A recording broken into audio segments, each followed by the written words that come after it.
The letter is on the table, Holmes. You should take a look.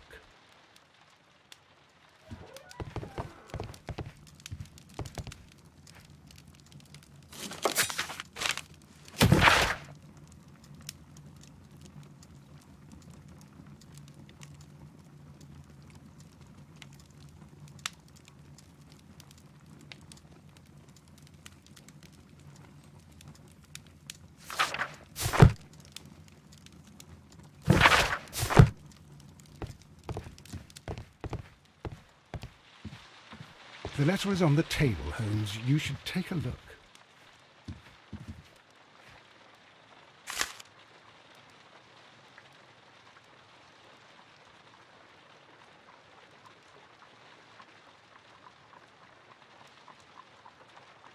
I can tell from Lestrade's handwriting that he was in a hurry when he wrote this letter.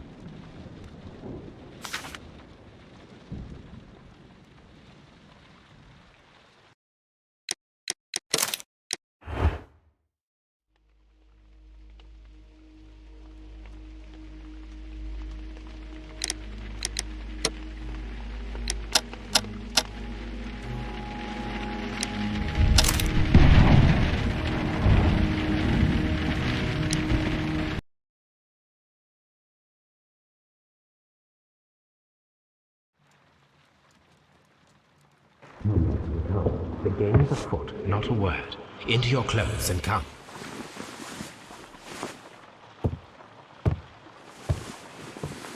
I'll wait for you in the sitting room. I've just received a note from Inspector Lestrade, a letter from the suburbs. He is in need of my presence. Whenever he has asked for my assistance, it has always turned out to be entirely justified. I fancy that every one of his cases has found its way into your collection.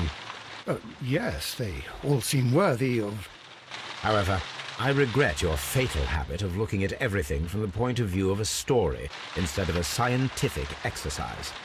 Oh, Holmes, you... I beg your pardon, I digress. It would be much better to examine this letter than to try to convince you.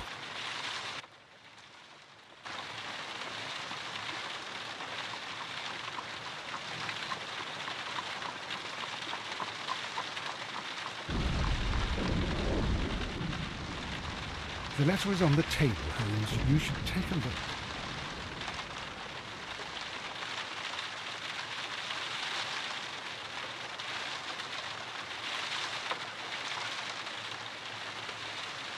The letter is on the table, Holmes. You should take a look.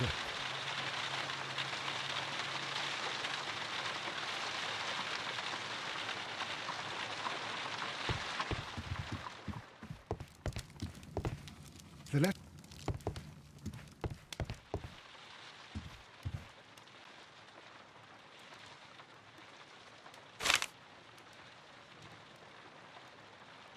I can tell from Lestrade's handwriting that he was in a hurry when he wrote this letter.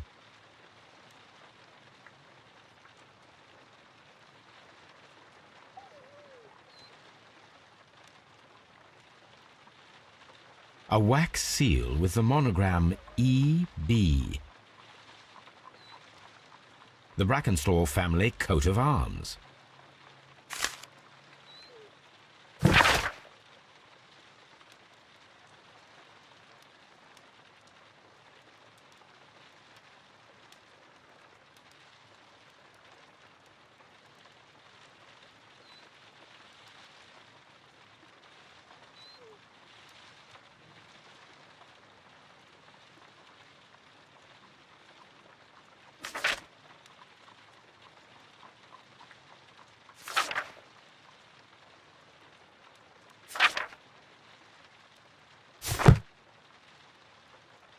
So, what is it, Holmes? Promising, as always. It appears to be a case of murder. So you believe that Sir Eustace is dead? I should say so. Lestrade wouldn't have sent for me for less. His writing shows considerable agitation, and he is not an emotional man. These people belong to high society. The quality of the writing paper, the E.B. monogram, their coat of arms. The crime was committed before midnight. Holmes, how can you possibly tell? Well, it is all thanks to Lestrade. He wrote his letter at 3:30 in the morning. Imagine the chain of events before that. The local police had to be called in. Scotland Yard was notified. Lestrade himself had to make haste there, and finally compose the letter he sent to me. All of that makes for a fair night's work. It makes sense. Lestrade also speaks of the woman he released. That seems to indicate that she had been held somewhere during the crime. Much time has been wasted. Let us find a cab and go to Abbey Grange immediately. I live in hope of an interesting morning.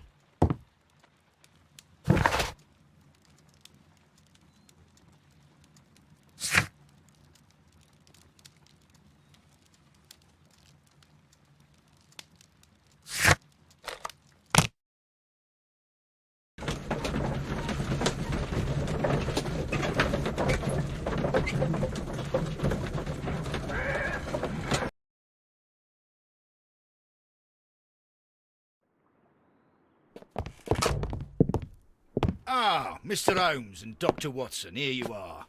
I'm very glad that you have come, but perhaps I should not have troubled you after all.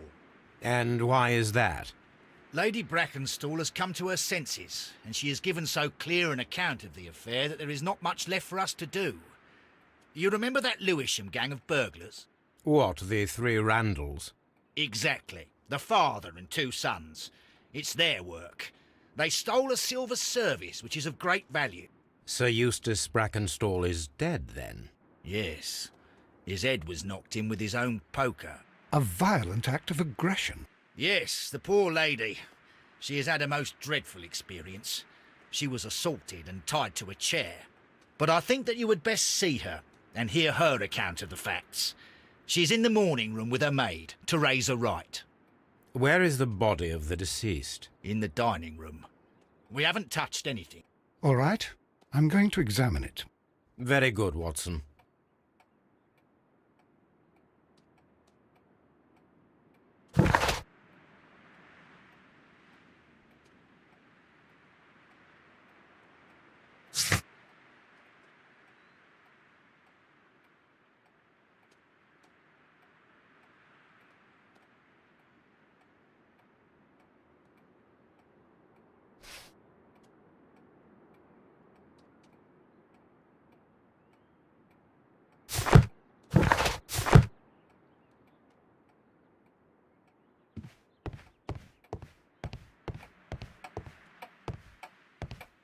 Lord Ramsay Brackenstall.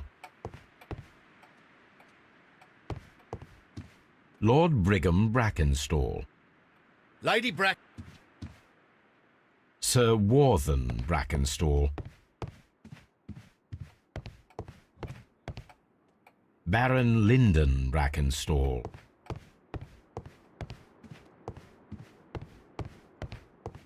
Lord George Brackenstall.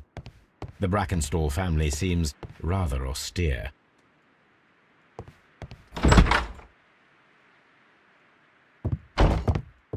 Ladies, allow me to introduce myself. My name is Sherlock Holmes. I'm assisting Inspector Lestrade in this investigation. Mr. Holmes, I am the wife of Sir Eustace Brackenstall. We were married only a year ago. I am sorry for your loss. Please accept my deepest condolences.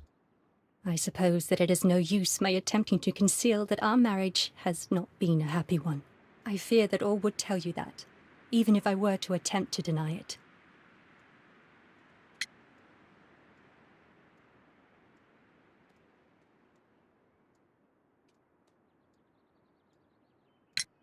Can you describe to me the events of yesterday evening?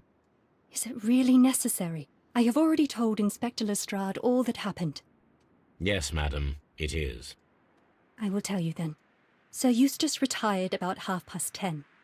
I sat in this room until after 11, absorbed in a book.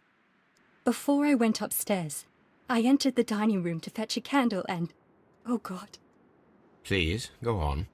As I approached the French window, I found myself face to face with an elderly, broad-shouldered man who had just stepped into the room. Close behind the first man, I saw two others. One of them struck me a savage blow with his fist and felled me unconscious to the ground. And then? When I came to myself, I found that they had secured me tightly to a dining room chair. It was at that instant my unfortunate husband entered the room. He fought with the intruders? Yes, I think he had heard them, for he was holding his stick. But they were 3, and he eventually succumbed. One of them, the elder one, struck him a terrible blow with the poker. I fainted once more. When I opened my eyes, they had withdrawn. Then my brave Teresa came to my assistance. Did these 3 villains steal anything? Yes, I found that they had taken the silver from the sideboard, but you can see for yourself in the dining room.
You mentioned that your marriage was not a happy one. Was there anything specific that was troubling you? He was not a nice man when he was drunk, and he suffered from dark moods, but nothing else.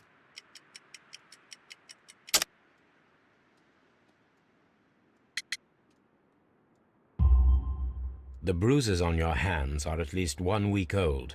Your husband caused those bruises? How do you... Yes, he did. He was very angry at the time. Out of control. Again. Sir Eustace was a drunkard. To be tied to such a man for life is worse than death. Your ladyship?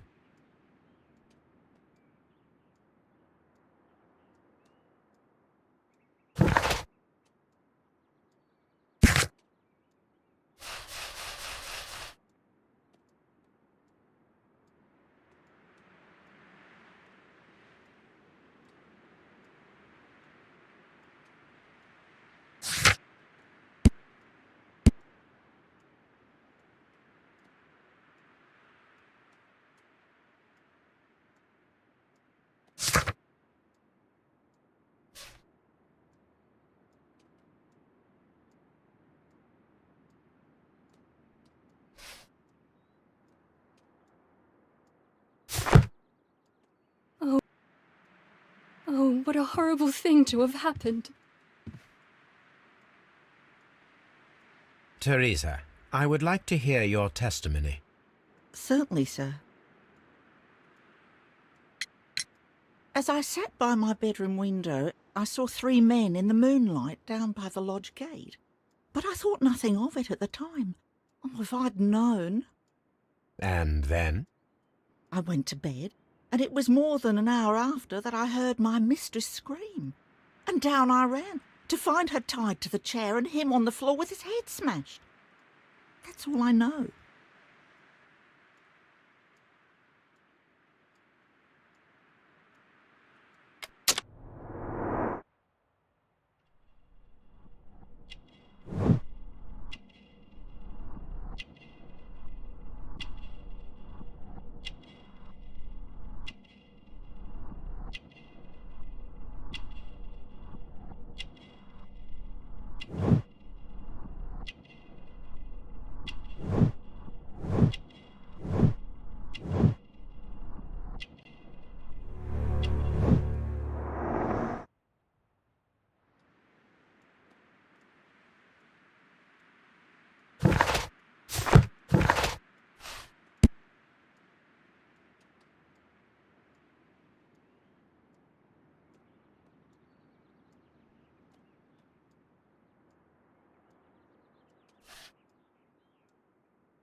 The description of the Randall gang provided by Lady Brackenstall is identical to the one in the Times article.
These scratches are most definitely made by the picture frame.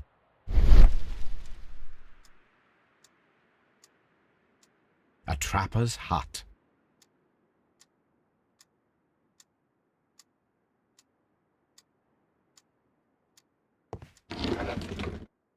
This is Sir Eustace's safe.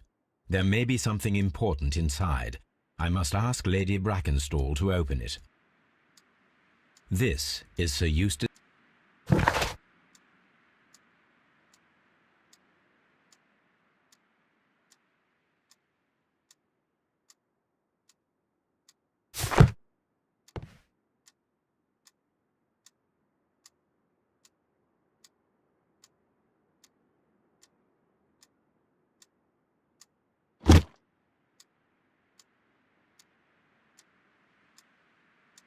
This photograph of Lady Brackenstall and her maid Teresa was taken at a port, but which one?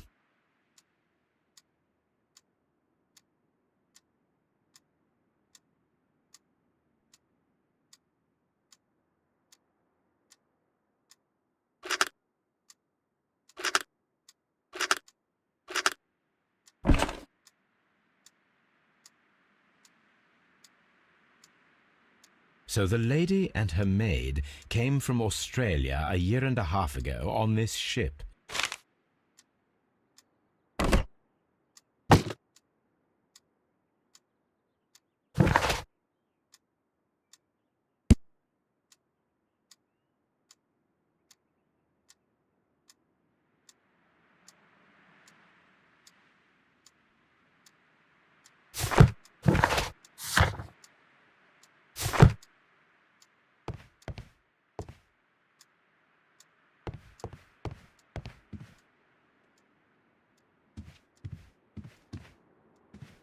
My mistress is very...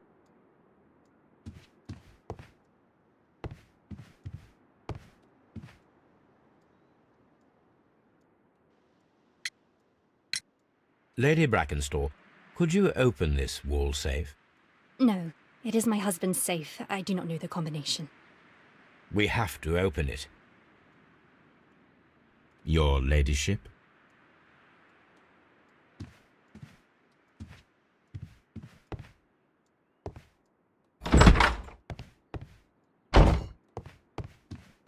The body is still in the dining.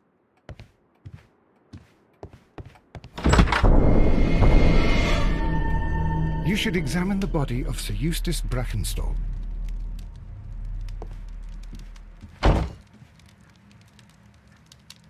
So, Watson, what have you learned from examining Sir Eustace's body? Well, I can confirm that the death was instant. Sir Eustace was facing his attacker when he received the blow to his head. There are no other apparent injuries. Barefoot. He had therefore been in bed and did not have time to fully dress. Quite a large stick, a formidable weapon.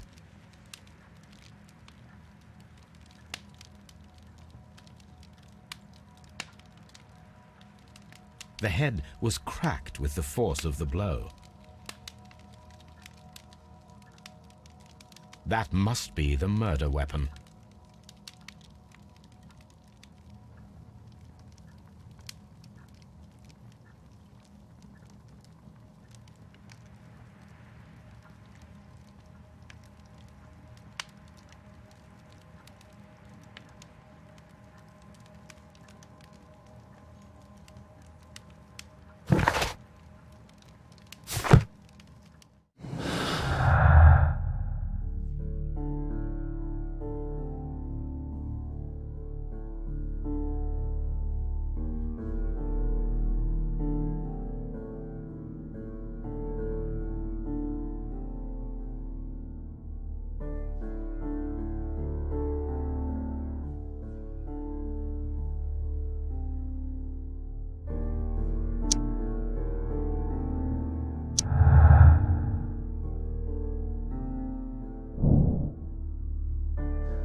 A trapper's hut.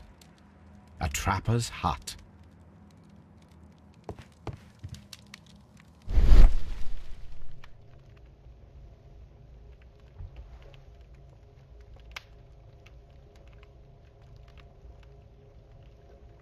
It appears that the bell rope was cut by someone taller than me.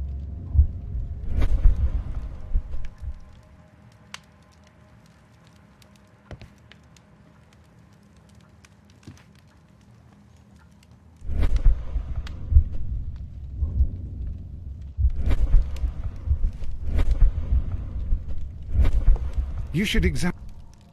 A fur trader's cabin.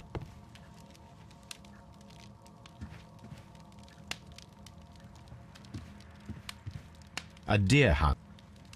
A fur. This door leads to the upstairs bedrooms. Apparently the criminals did not venture there. The hunt.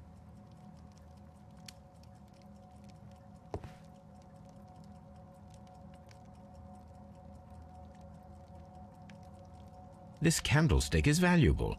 It is interesting that it was not also stolen. These wine bottles are expensive and mostly from France.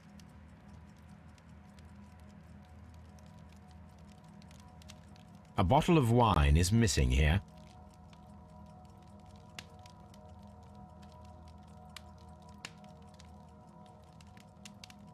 An empty silverware box. It appears that the intruders have stolen the contents. The criminals did not thoroughly ransack the house. They only took a little silverware.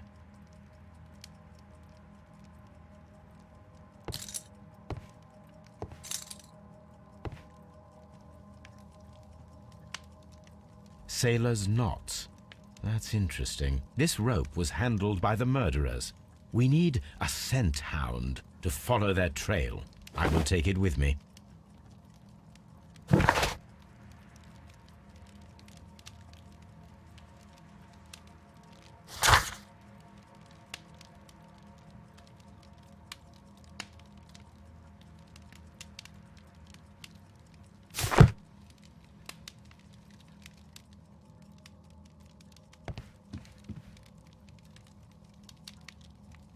This is the chair that Lady Brackenstall was tied to.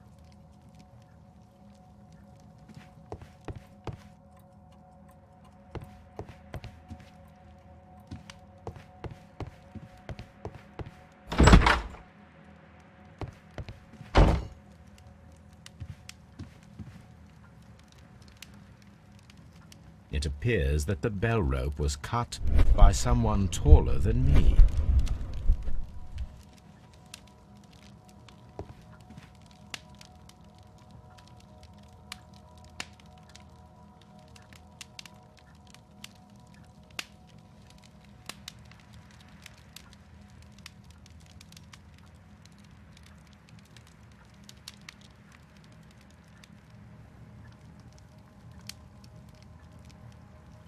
It is covered in blood.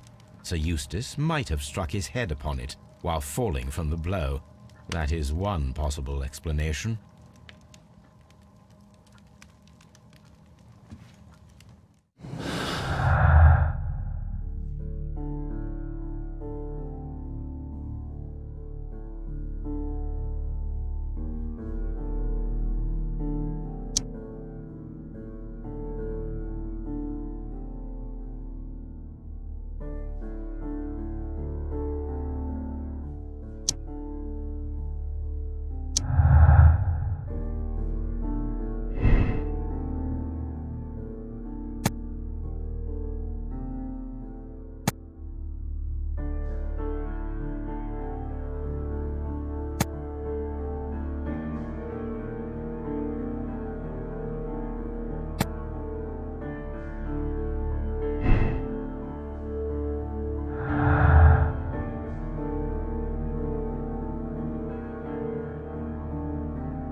This door leads to...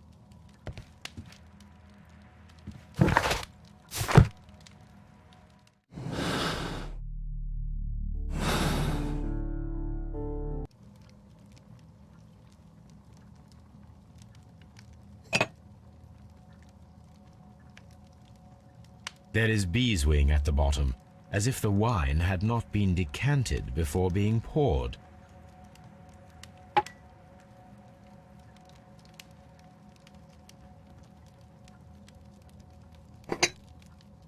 There is beeswing at the bottom, as if the wine had not been decanted before being poured.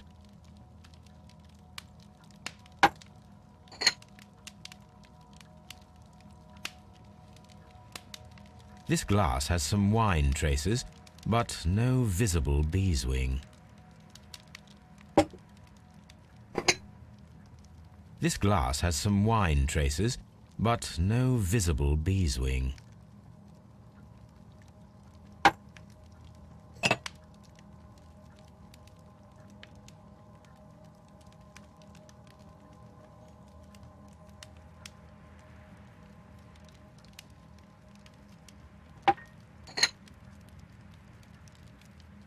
This glass has some wine traces, but no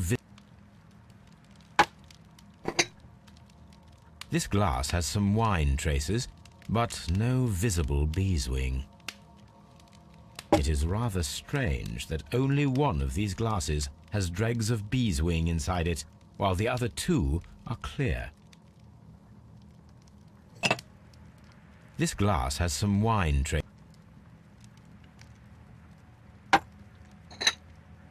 There is beeswing at the bottom, as if the... There is beeswing at the bottom, as if the...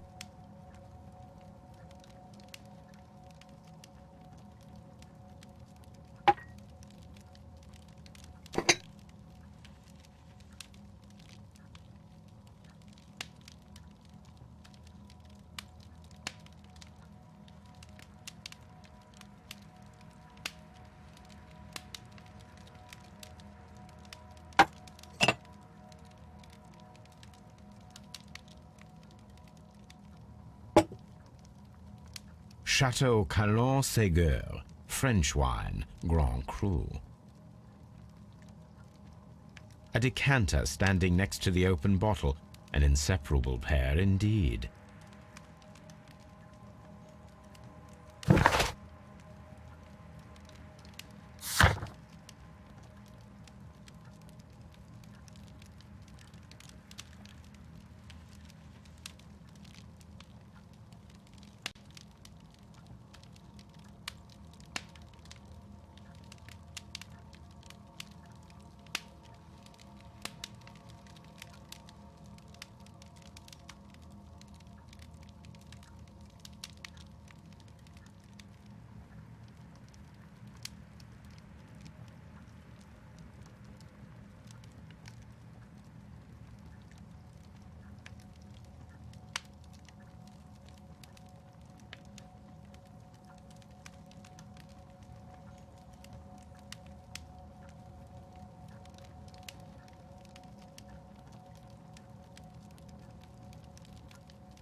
Let us try to open this safe.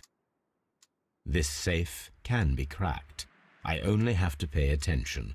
The dial will vibrate when it is set to the correct number.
Antique coins, possibly of value, but they're scattered without care. It is common practice to keep one's valuables in a safe behind a painting. It should not really pose a challenge for a criminal.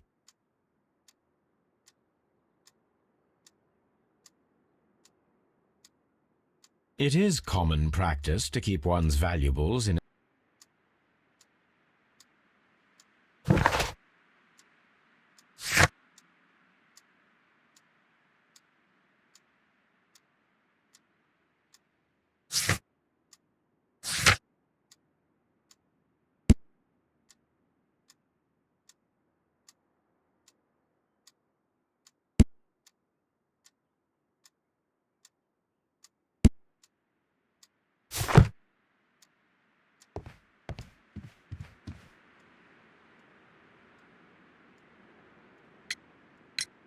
There are 3 glasses on the dining room table.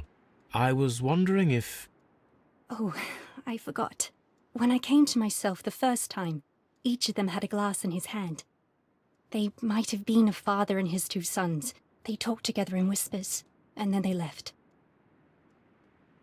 Your ladyship? Oh, what a...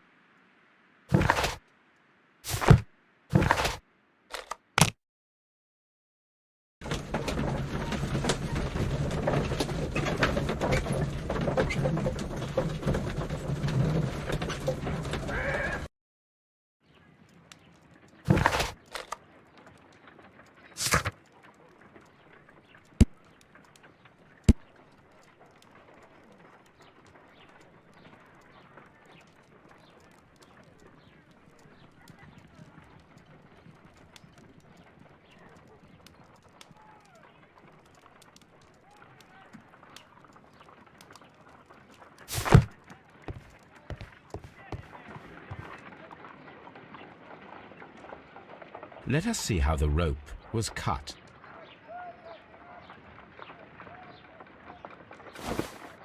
The fibers at the end of the rope are smoothly cut. Let us try to find out what tool was used to cut the rope.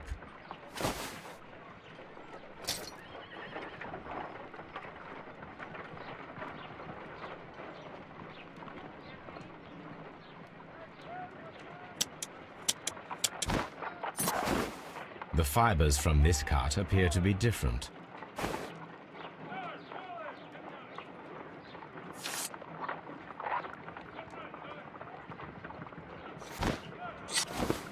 If I cut the rope with a knife, it matches the original.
Oh, what a...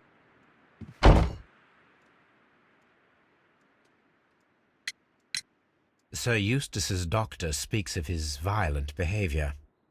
Yes, Sir Eustace was an extremely violent man. A detestable human being, to be more precise. It is true that he once threw a decanter at me, and all because I dared to stand up to him in defence of my mistress. Sly devil. God forgive me that I should speak of him so now that he's dead, but a devil he was, if ever one walked the earth. We met him only 18 months ago. She'd only just arrived in London. Yes, it was her first voyage. She'd never been from home before. Wonder with his title and his money and his false London ways. If she made a mistake, she has paid for it, if ever a woman did. She doesn't have any friends here, so it was specially hard for her.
what a horror.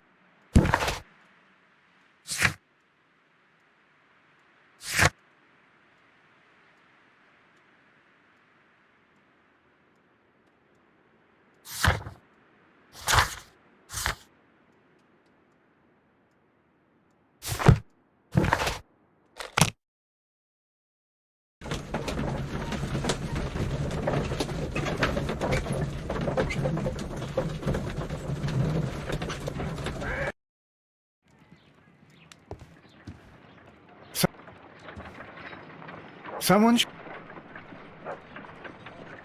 Come on, Toby. We need the best nose in the British Empire on this case. I agree with you, Toby, that Watson's shoe is preferable to Mrs. Hudson's cold cuts.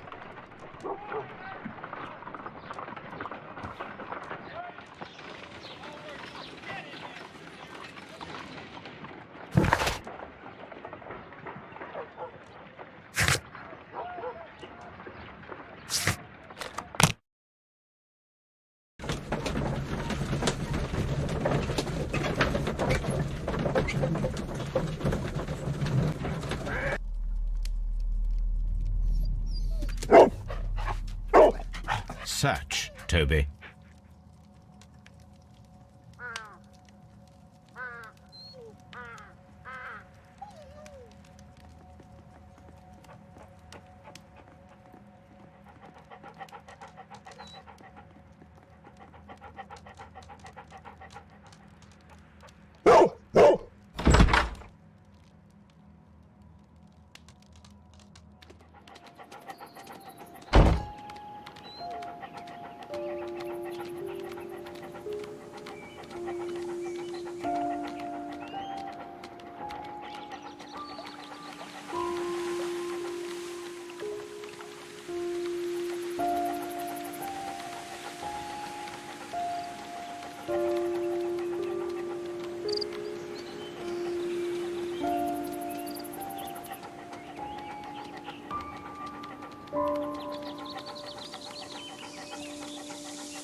The scent leads to the well. I should check it.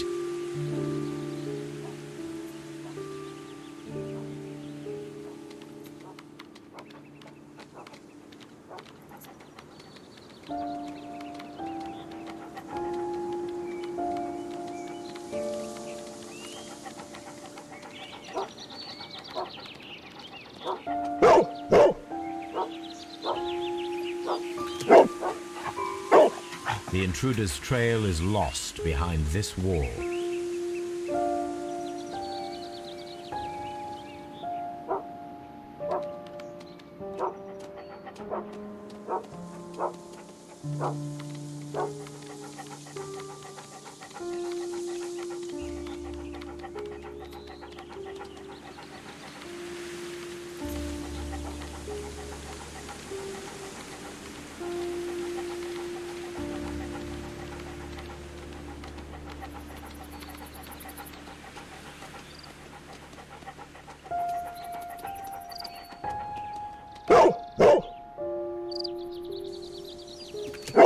The intruders entered the shed for some reason when they were making off with the silverware.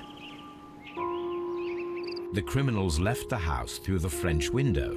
They walked to the shed, then across to the well, before fleeing by climbing over the wall. I wonder why they chose such a winding route.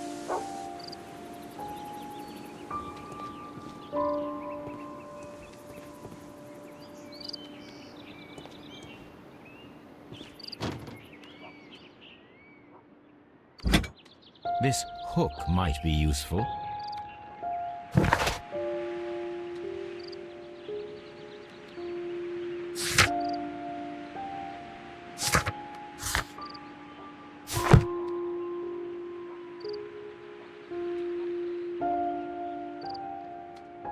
Small gardening tools, nothing of great interest.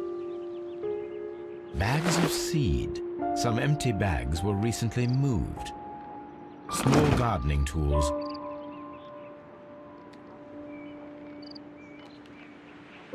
This old suitcase sounds hollow. It must be empty.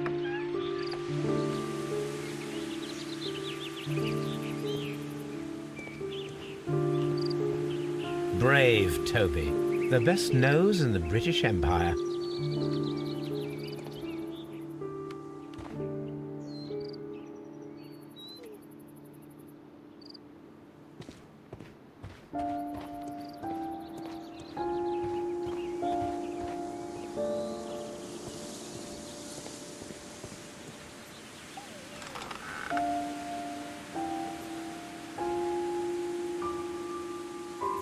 There's something glittering at the bottom there, but how can I reach it?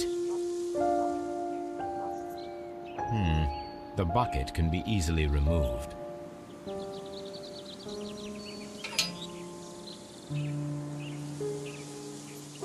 The wheel handle is old and rusty. It seems to be used infrequently. The wheel handle is old and rusty. If only I had something with which I could lift that object. If only I had something with which I could lift that object.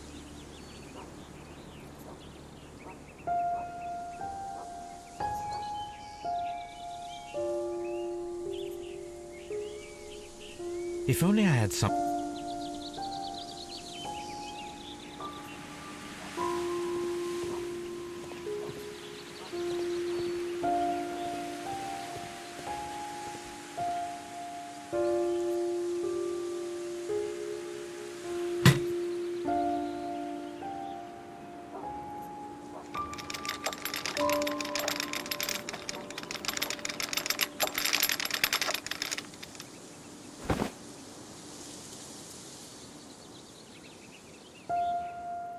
Silverware.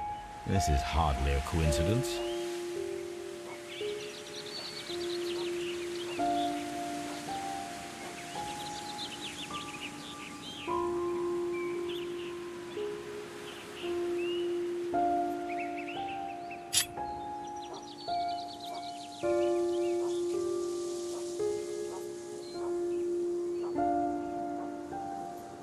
The Brackenstall coat of arms.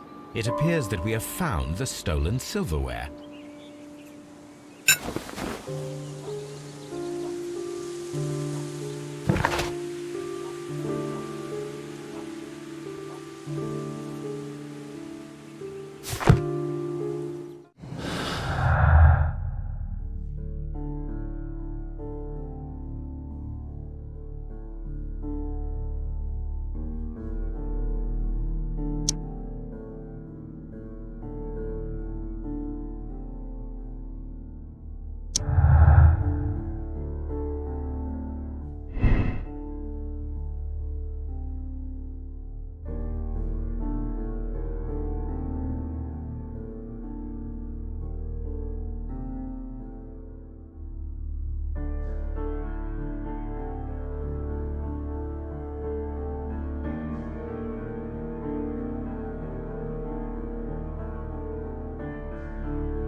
We found your silverware, Lady Brackenstall. It had not been taken very far. Is that true? I am very thankful to you, Mr. Holmes. Your ladyship? Oh,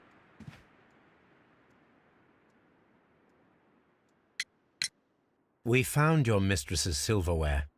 Oh, that's good news. You really are as clever as they say. Indeed.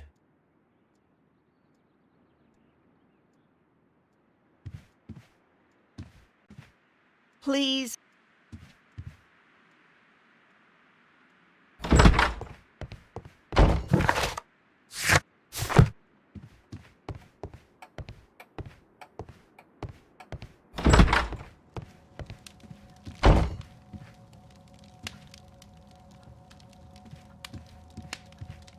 This...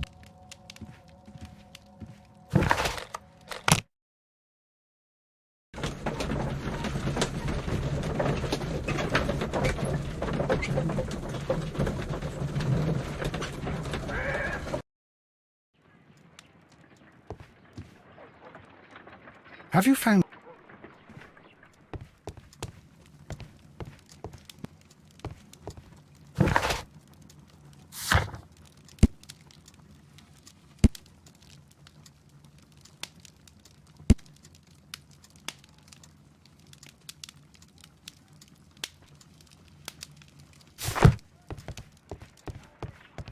Have you found...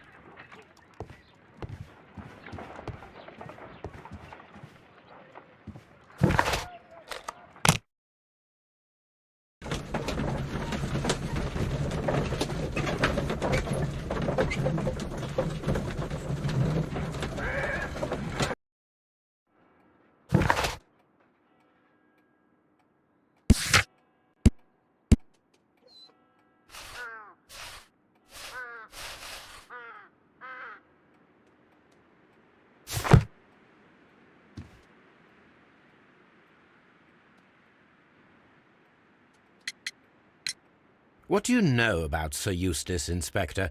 What was his reputation? A charming man when sober, but an absolute demon when he was drunk. In such moments he was apparently capable of anything. Why, once he splashed fuel on Lady Brackenstall's dog and set it alight. Another day he threw a decanter of wine at Miss Wright's head. The alcohol seemed to madden him. To the point that we were forced to intervene several times to avoid a scandal. Inspector, I have recovered the stolen silverware. You are a wizard, Mr. Holmes. And where is it? In the garden well. Excuse me? Unique, isn't it? Rather absurd. What is the point of stealing silverware and then throwing it down into a well? Perhaps it was used as a temporary hiding place, or simply the thieves wanted to get rid of it. It is up to us to solve this mystery. Holmes, don't look at me like that. I don't know what to think about all this.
Oh,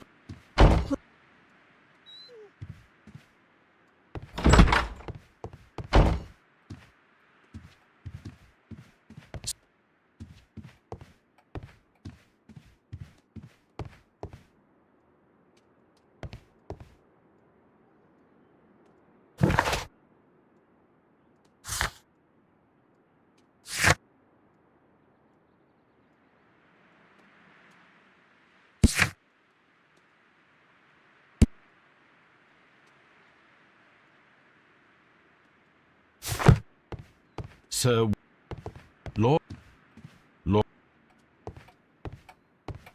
Baron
bags of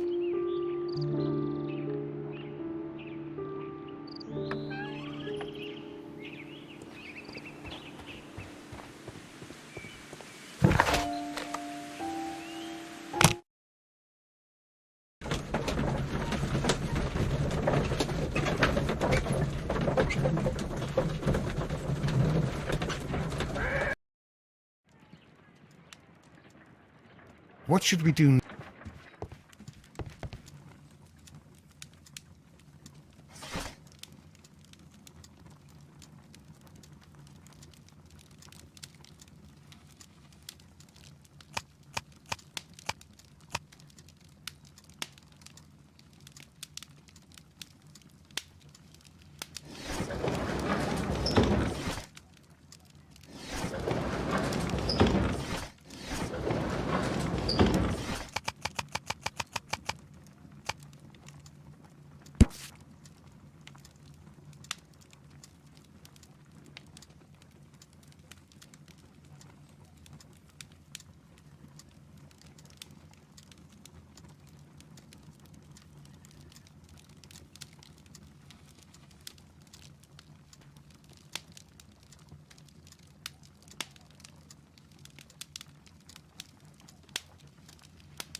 Here it is.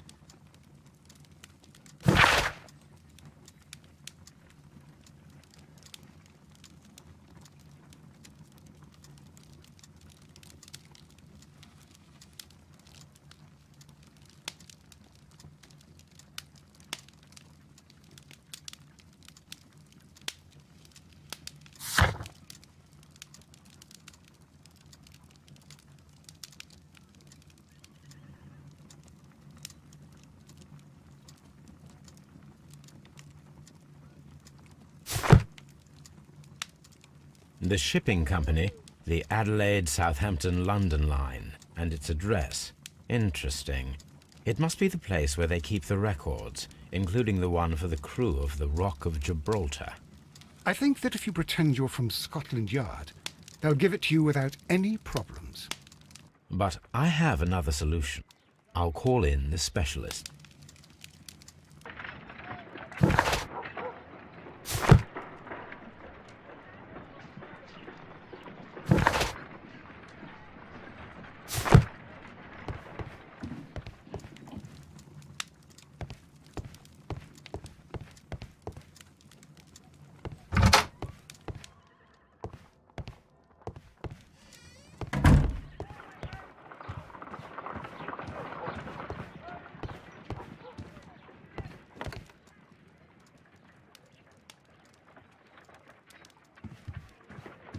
Brave Toby, the best nose in the British Empire.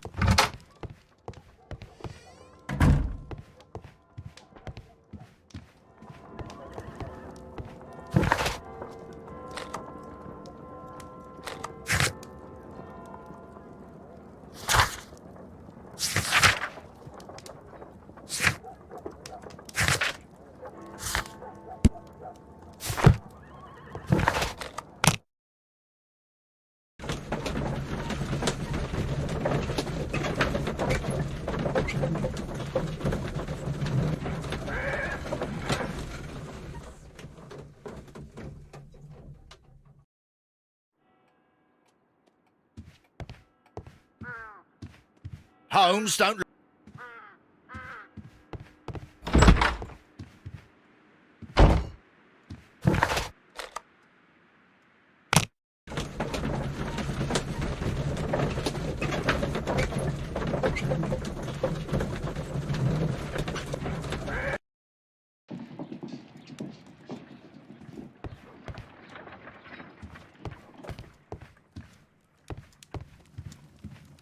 This is where I keep my post.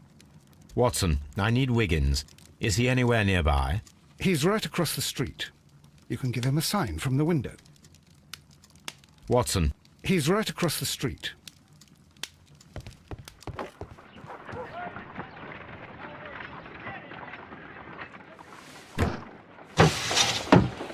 Wiggins, would you come upstairs, please?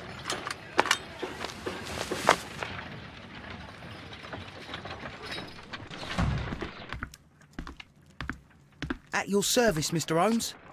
I need a register, my young friend. If you could borrow it, there will be half a guinea for every one of you. I need the crew list of the Rock of Gibraltar in 1893, and their current employment. I'm straight on it, Mr. Holmes. Do you really think they'll find it, Holmes? My secret police is better than the Yard in many ways.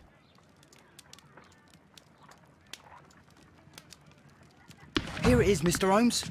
But we can't take it back. It's too risky. Put it on the table. I'll take care of it. Good work, young Wiggins.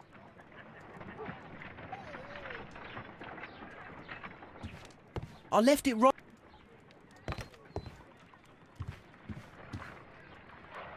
This list shows the senior officers of the Rock of Gibraltar, on which Lady Brackenstall and her maid made their voyage. Lady Brackenstall does not know anyone in England. This must mean that someone on this list is our mysterious visitor. And these are the lists of the senior officers of the Adelaide, Southampton, London line ships. Let us find out who was in London upon November the 7th.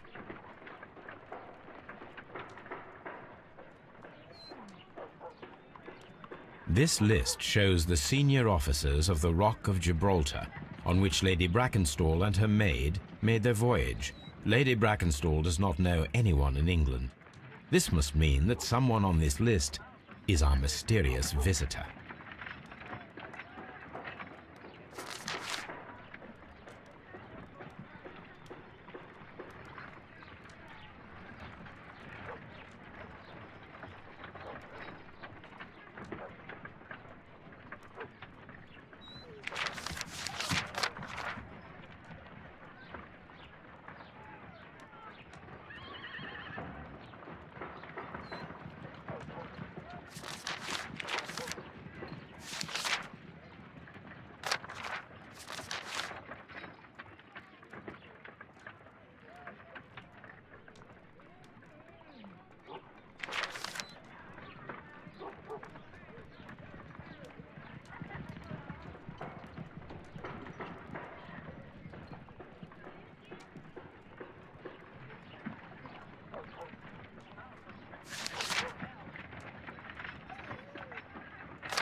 I do not think that this sailor...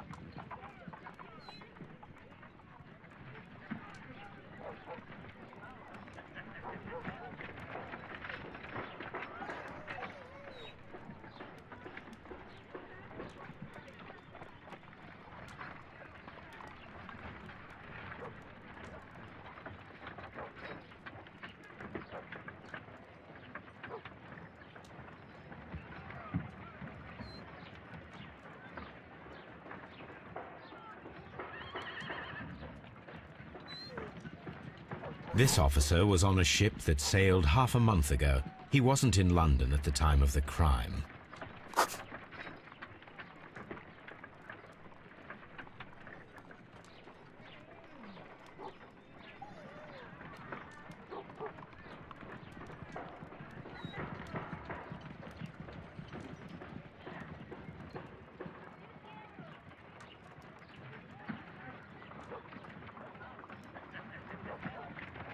This officer was on a ship that sailed half a month ago. He wasn't in London at the time of the crime.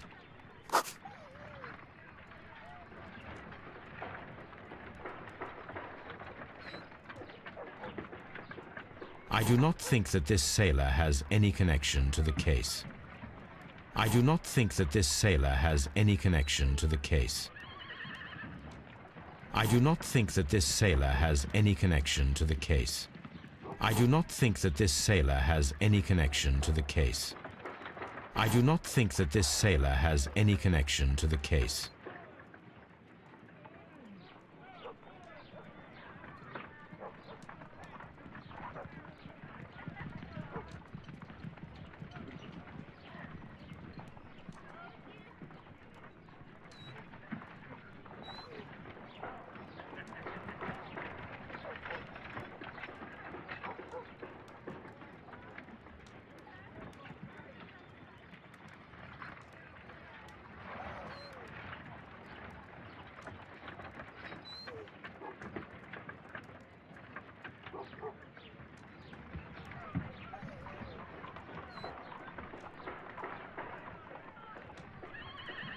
This list shows that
This list shows the senior officers of the Rock of Gibraltar, on which Lady Brackenstall and her maid made their voyage. Lady Brackenstall does not know anyone in England. This must mean that someone on this list is our mysterious visitor.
Mr. Jack Crocker was in London upon the date of the crime, and he is due to depart in 2 days.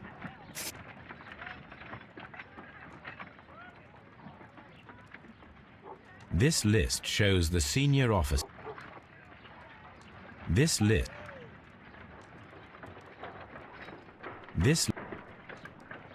Mr. Jack Crocker was in London upon the date of the crime, and he is due to depart in This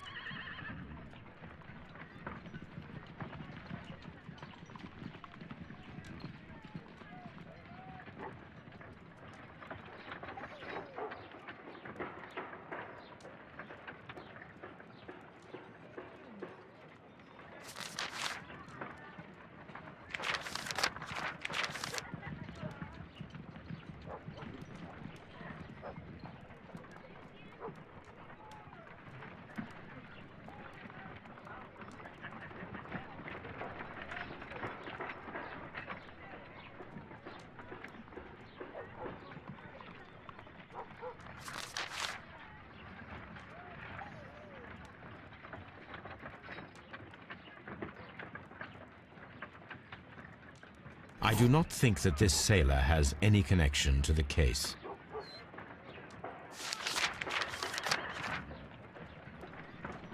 This list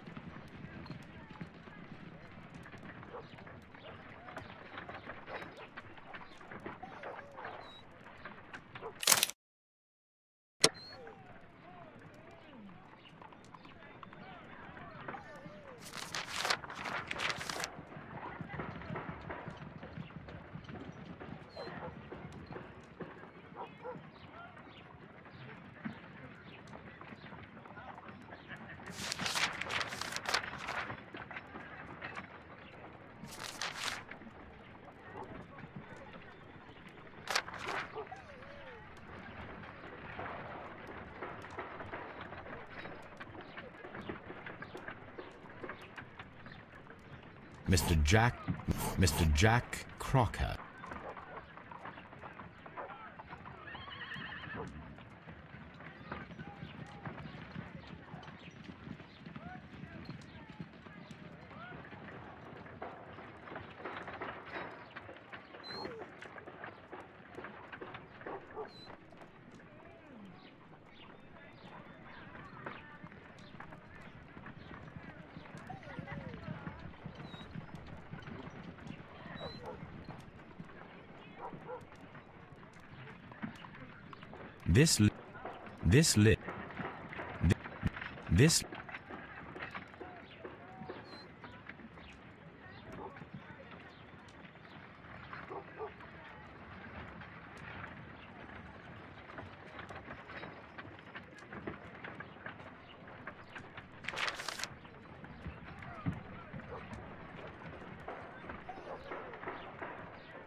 This officer is still at sea.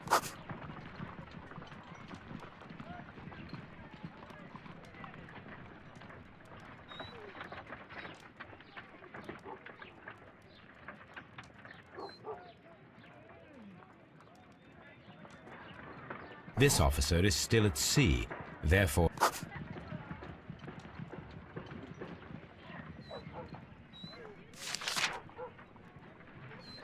This officer is still at sea, therefore he cannot be involved. I do not think that this officer is still at sea, therefore... Captain Jack Crocker is our mysterious visitor. He was the only one around at the time of the murder.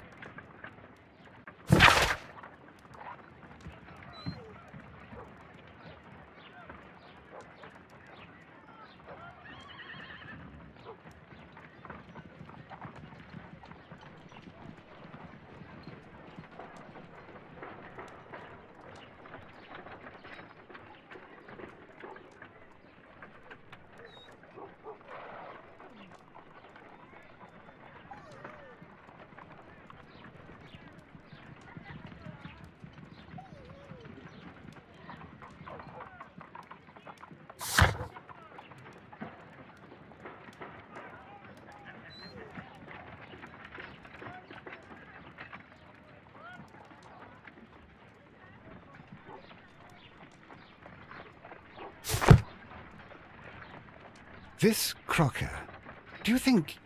It would be interesting to meet him. Our young friend should be able to find him.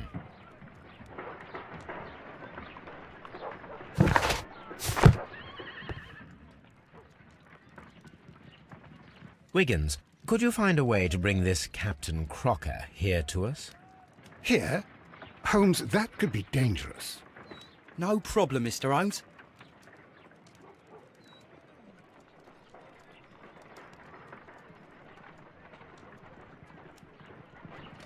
Mr. Holmes, I was informed that you were looking for me, and I'd like to know why. Yes, it is important that we talk. You will soon understand why. You are acquainted with Lady Mary Brackenstall, are you not? Yes, I think I do remember her, from when I was first officer, but I still don't see... It seems your relationship went beyond that of mere passenger and first officer. How dare you?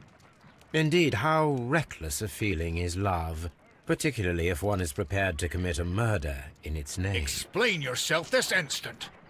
You are aware that the murder made the headlines of the morning press. You read the newspaper report, but to your dismay, found it much fabricated. Once you learned that I wanted to see you, you came straight away. You needed to know what I had found. You... and what do you know? That evening, you were with Lady Brackenstall, despite the danger. I'm not afraid, Mr. Holmes. Besides, all of this is just guesswork. You would be right if there was no evidence. What then?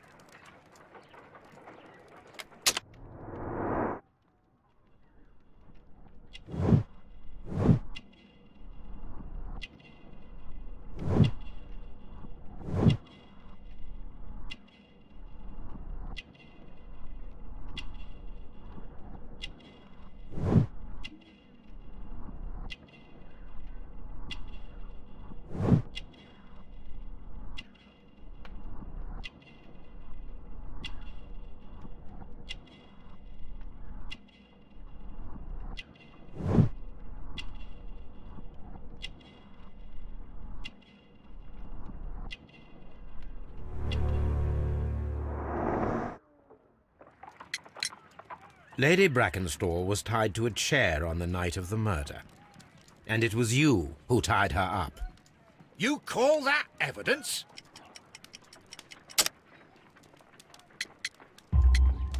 Yes, as she was tied with a sailor's knot. Your handiwork. So, it's a sailor who's done it. That proves nothing, Mr. Holmes. I'm not the only sailor in London right now. Your theory is flawed anyway. On the night of the murder, I was aboard the Shark.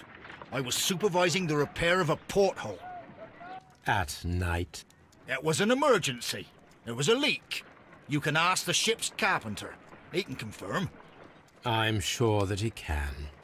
Perfect. In that case, we have nothing more to talk about. Good evening, gentlemen. Holmes, what should we do now? Would you like to check his alibi? No. There is no doubt that these men will testify in his favor, and there will be no way to check. So, what then?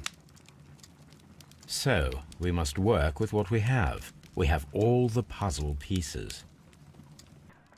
Now I understand why you dissected the bell rope.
This door leads...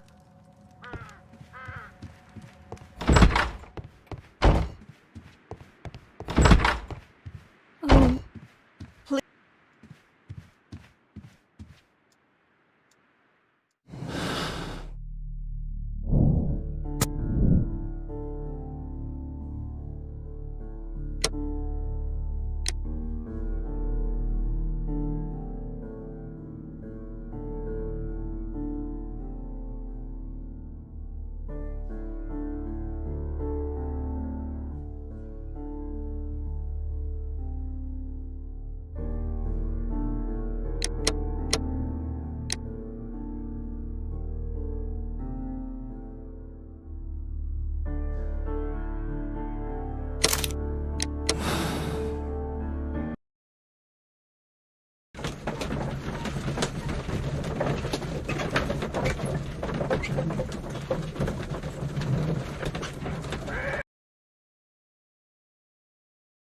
Wiggins, could you ask Mr. Crocker to come here again, please?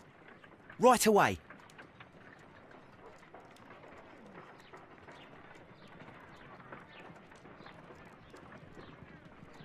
Why did you make me come here again, Mr. Holmes? It is over. I know that it was you who killed Sir Eustace Brackenstall. What? I know because of the height at which the rope was cut. The knife used was a sea knife. The knots were sailor's knots, and not least the sheer force that was put behind the killing blow. And because you are the only one who knows Lady Mary Brackenstall in London. And because you love her. It's true. It is time for you to tell us the whole truth. I admit that I loved Mary madly from the first day that I met her. But I never did come to visit her, for I believed that she was in a happy household. When I talked to her maid, who told me everything, I was insane with rage. I was due to set sail for 6 months away. I wanted only to see her again. But it turned into a damnable nightmare when he barged in. He dared raise his hand to her. He was not even worthy of licking her boots. Oh, I regret nothing. I admit I killed the monster out of love for her. She will forgive me if she is able. Lady Brackenstall already forgave you. She said nothing. Mary. But that makes her an accomplice as well as her maid. It places her in danger yet again. Mr. Holmes. You would not have managed to protect her. Till I die, do you hear me? Here is a letter that sets everything clear. And it is the one that should be disclosed to the police. I am the only culprit. Mary had nothing to do with it. Now it is time to end this.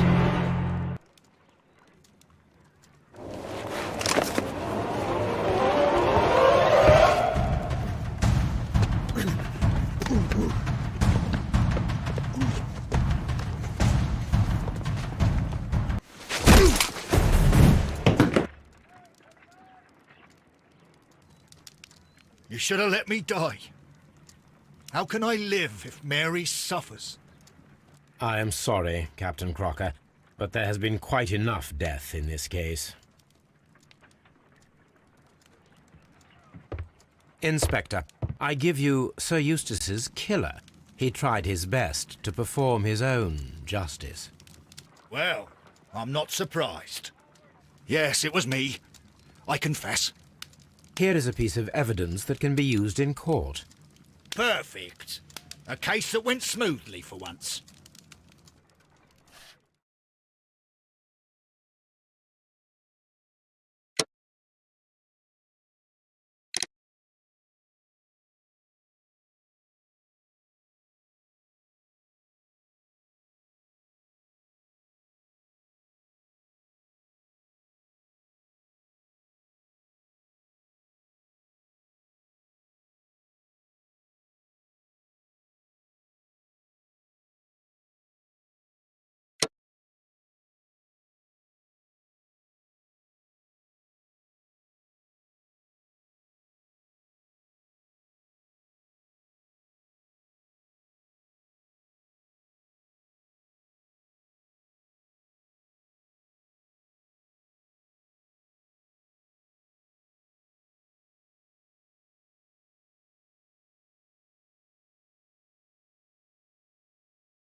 Holmes, for heaven's sake, whatever's going on?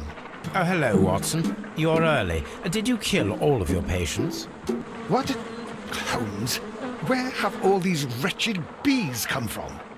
I increased the temperature of the room so as to prevent them from hibernating. I needed to take a sample of honey. But it worked, Watson. We will have honey all year round. Ridiculous and dangerous. They're domestic bees, Apis mellifera, such industrious workers. Anyway, Watson, I am sorry, but I must leave you. I'm in rather a hurry. You have a new case? Yes, but nothing as thrilling as this experiment. A theft of plants at the Royal Botanic Gardens in Kew. I'm helping a minister who's an old friend of mine. You can join me if you like. Well, I'll admit that I'd far rather accompany you than remain alone here with these workers of yours. Besides, you'll need a helping hand with the flowers you're intending to bring back. Watson, how ever did you guess? For the great Sherlock Holmes to bother with the theft of plants. Come on, admit that you're planning to spoil your little bees with some rare pollens. Since when did I become so transparent? Let us go.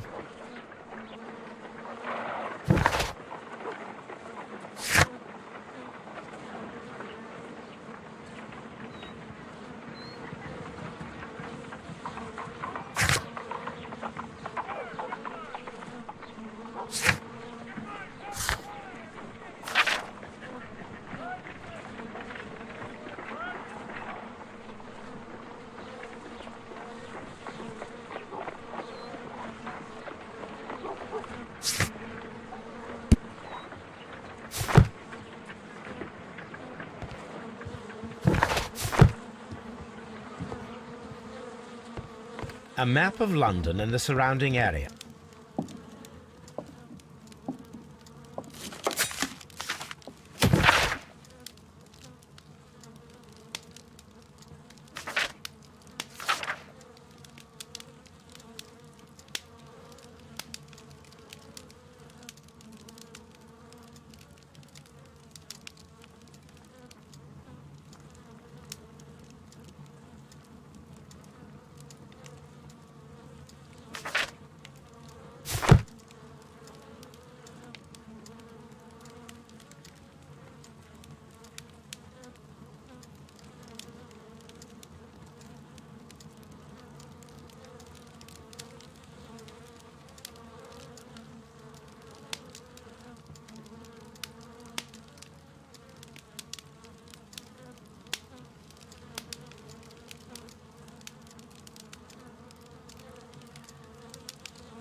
Well, I'll admit that I'd far rather accompany you than remain alone here with these workers of yours.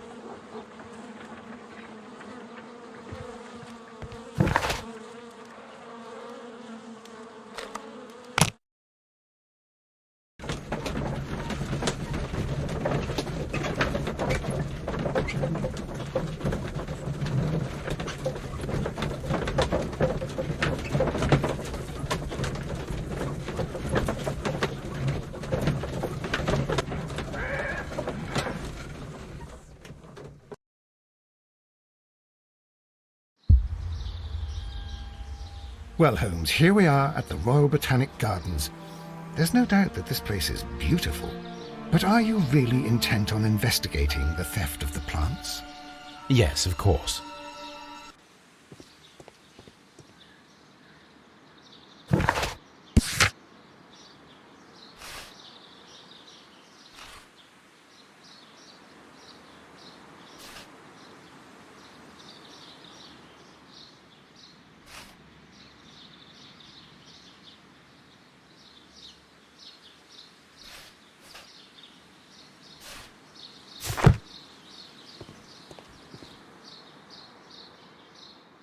Don't touch anything else, is that clear? Just go and get a bucket of fertilizer. And without turning it over this time. Good day to you, gentlemen. How may I help you? If you are here for a visit, please do come back on Sunday. I am afraid that it cannot wait. My name is Sherlock Holmes, and this is my friend and colleague, Dr. Watson. We are investigating the theft of plants that took place here 5 days ago. A remarkable collection, I believe. So you're the one in charge, eh? A small favour for a friend. Now, to whom do I have the pleasure of speaking? I am Martin Hamish. I am the Deputy Director of Kew Gardens. And that fellow yonder is Albert. He works here. I am delighted to meet you. What can you tell us about the plants? They were rare and exceptional plants. We presented them at our last exhibition. We haven't removed the stand yet. It is still in the large glass house. We only learned of their disappearance the evening after the exhibition, and nobody saw anything. No doors were forced? No, but I would imagine that for a thief it would be fairly easy to gain entry, for there are no guards here. Well, if you don't mind, we will take a look. Now, you say that it is in the large glass house. Yes, the one just behind me. Just a second, since Albert has nothing else to do.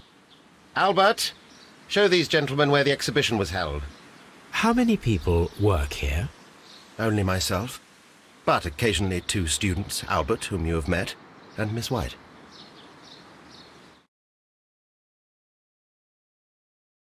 Here it is. This is the place where the stolen plants were exhibited. Thank you. Is there something the matter? Yes, there is. All right, the plants were valuable and rare, but it seems to me that the tragedy that took place here only 2 days ago has been entirely forgotten already. What tragedy are you referring to? The director of Kew Gardens, Mr. Montague Dunn, he died here just 2 days ago. We're very sorry. We were not aware. The two of you were good friends? He was my father. Oh dear. Our condolences. We should not be troubling you. Please do excuse us for the intrusion. You say that he died here, in the large glass house? Holmes? Yes, just here, near the door to the colonial collection. He suffered a heart attack. Just like that. So suddenly. It was terrible. Excuse me, gentlemen, but I cannot remain here. If you need me, I'll be in the reserve. That's the room next to the front of the large greenhouse. Of course, we understand.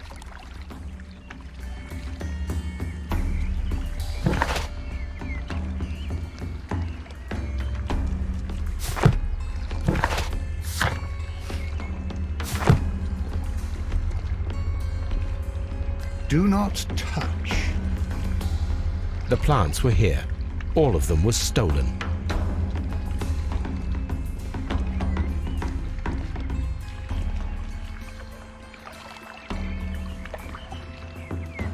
Here is a list of the stolen plants.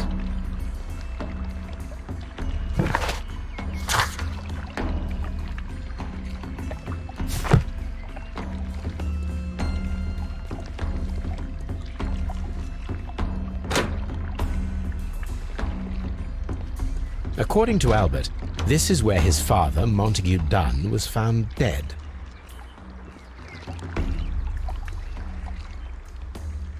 Fragments of a flower pot. It fell down here.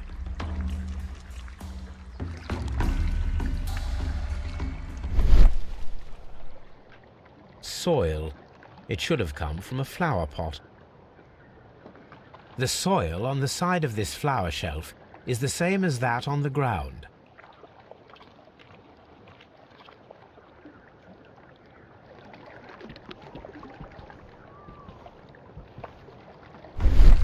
The traces are thinner in some places. These boot marks are fresh. It appears as though someone was dragging their feet. The footprints reveal that someone staggered here.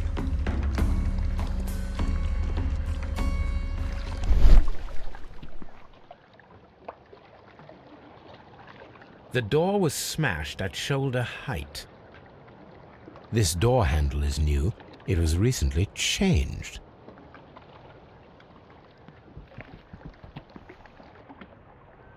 The esconsson was breached near the handle. The door was forced from the inside of the Colonial Collection Room. The handle was changed afterwards. I think we need to inspect the Colonial Collection Room. This door handle is new.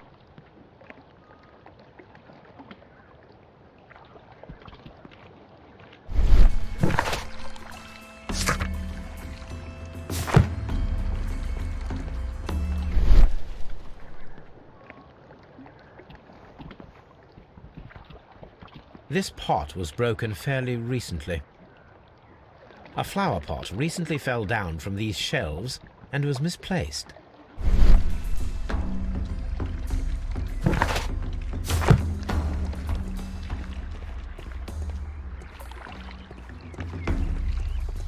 This sign is broken.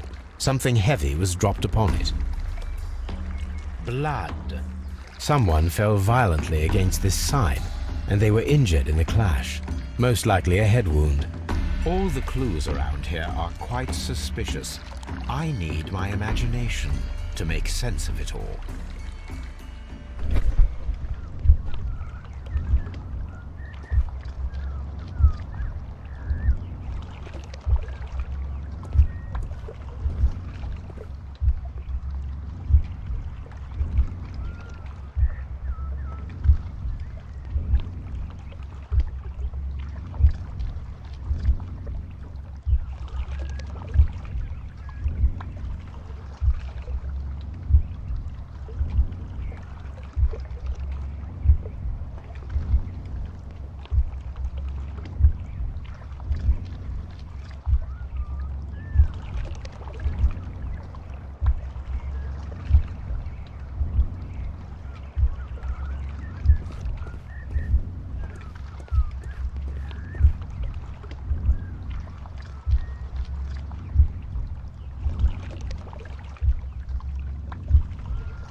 This reconstruction reveals a disturbing fact. Montague Dunn damaged the door of the Colonial Collection Room. He was in a panic, or the door was locked. Was it an accident, or a murder then, I wonder? I think we need to inspect the Colonial Collection Room.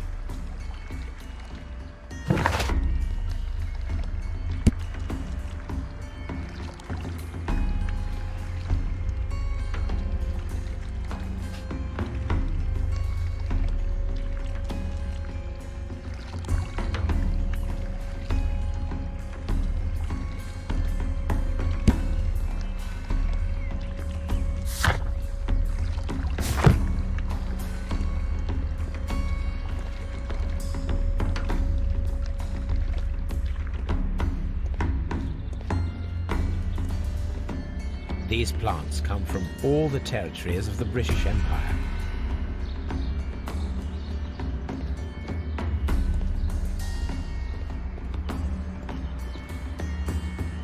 Very strange. Half of the colonial collection is absent. According to this, they have light and moisture control in some parts of the building.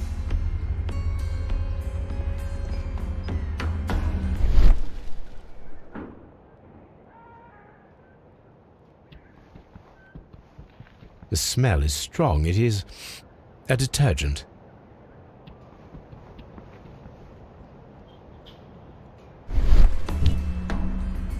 This broken fragment was the result of a heavy blow.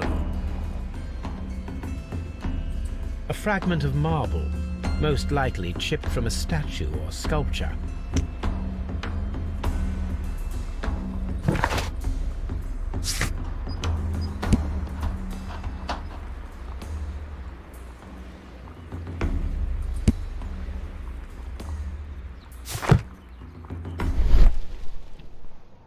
These windows were perfectly cleaned. Part of this greenhouse was emptied and thoroughly cleaned.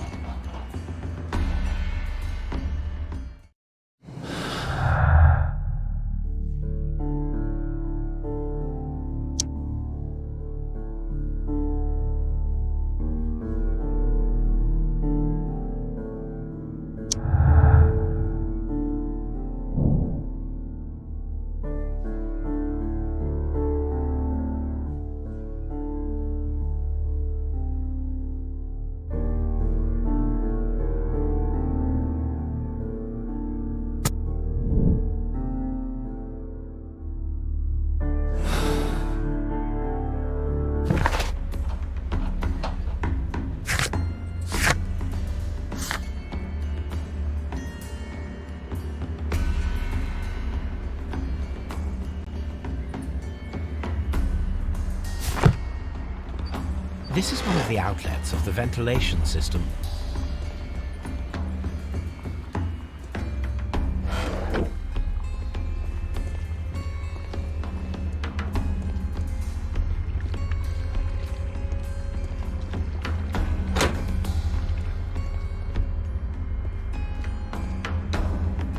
According to this, they have light and moisture control in some parts of the building. According to this, water lily greenhouse. According to this,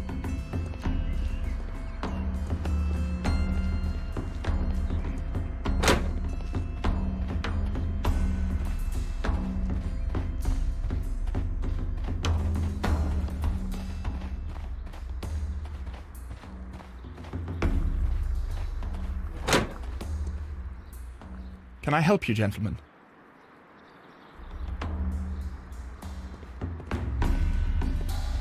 farmhouse.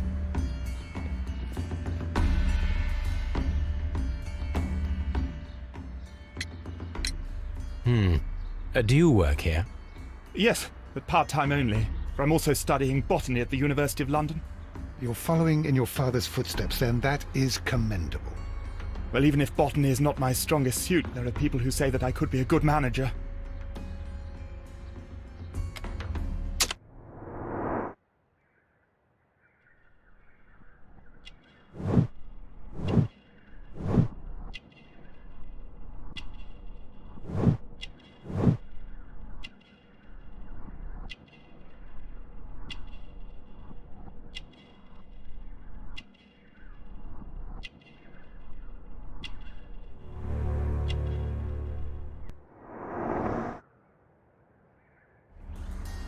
Thank you, young man. We shall see you again soon.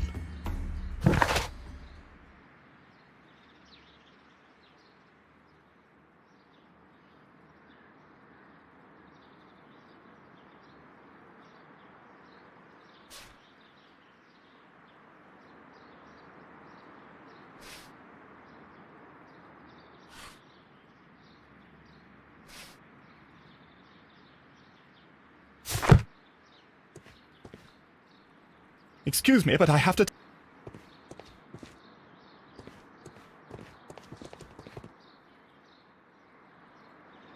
A task list for Albert, compiled by Martin Hamish. Sweep out the palm house, scrub the toilets, clean the storage shed tools.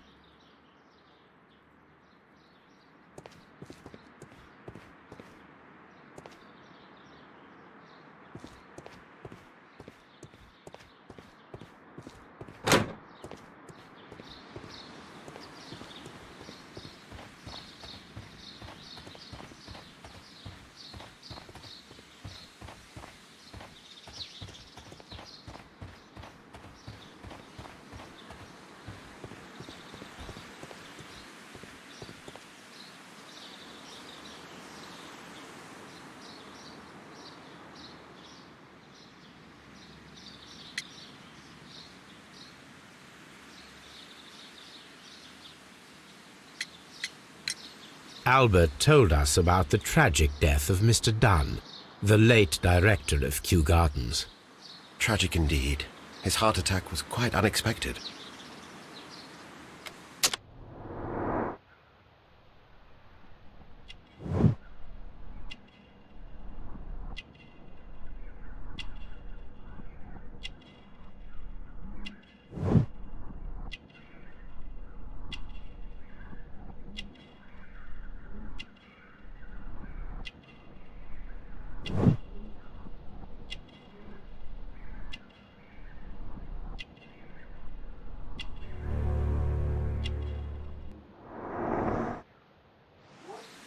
Thank you, Mr. Hamish. We shall continue our investigation.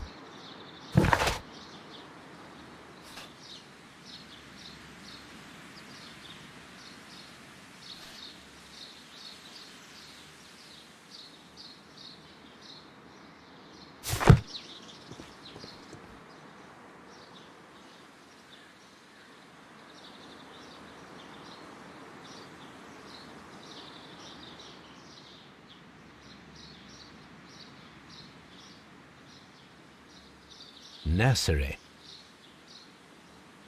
Palm house. Director's office, cloakroom and laboratory. Colonial collection. Water lily greenhouse. Dry tropics.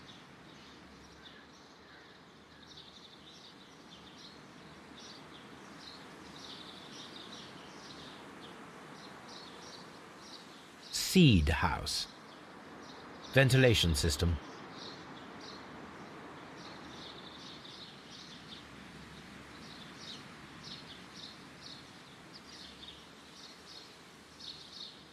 Reserve.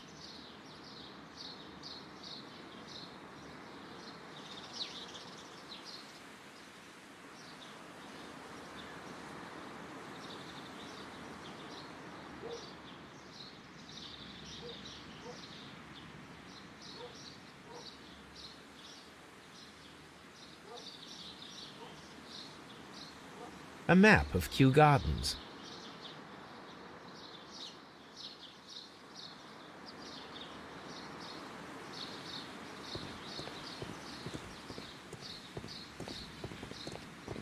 Locked.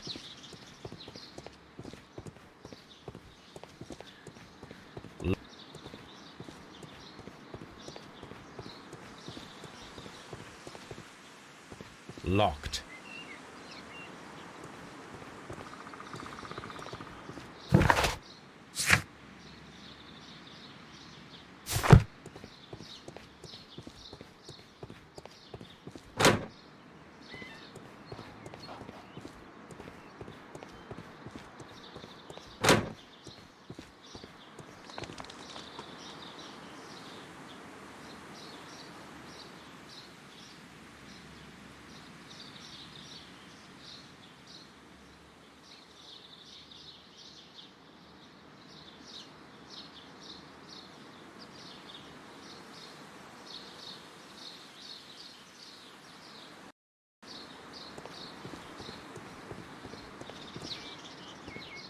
Locked. Locked. Seed. Nursery.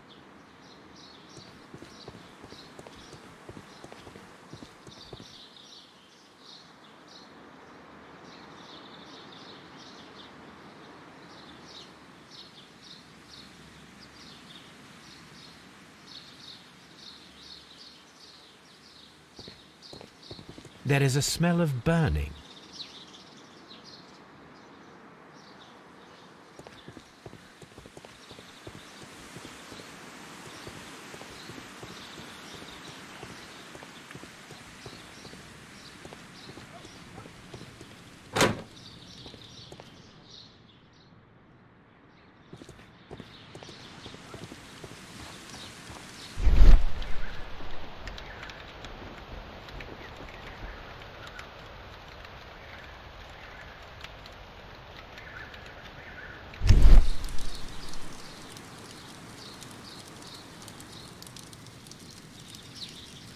The symbol is not from Kew Gardens.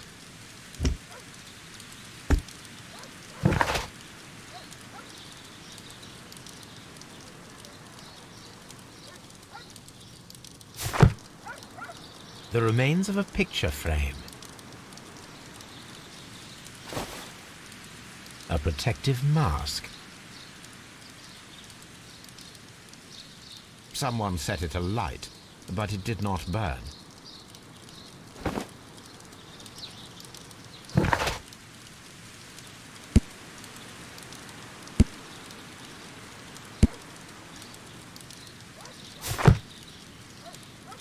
A door handle? Why would anyone throw such a thing in the fire? The door handle to the colonial collection and that of the fireplace are made of the same material. A broom handle was half burned.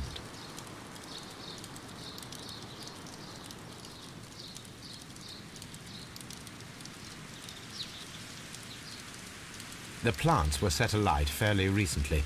Some have not completely burned.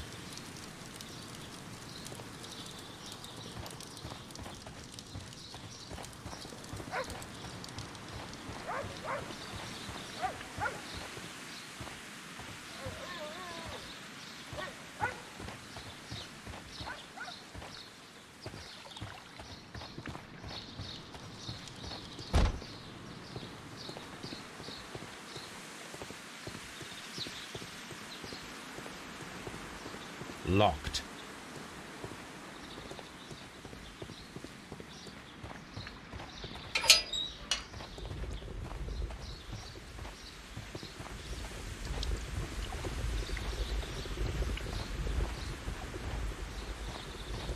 A ventilation system.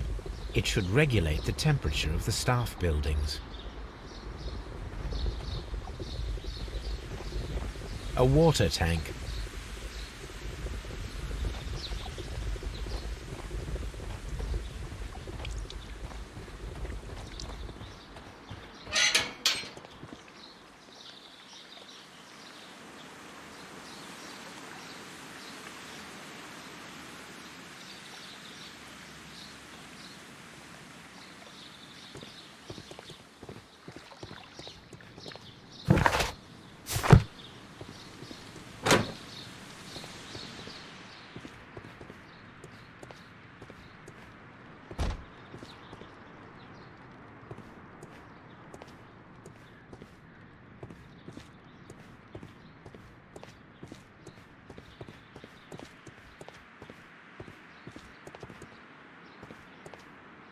Dry tropics.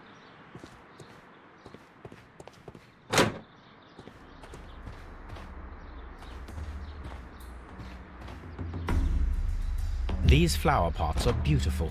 They are intended to be used for exhibition purposes. The symbol is not from Kew Gardens.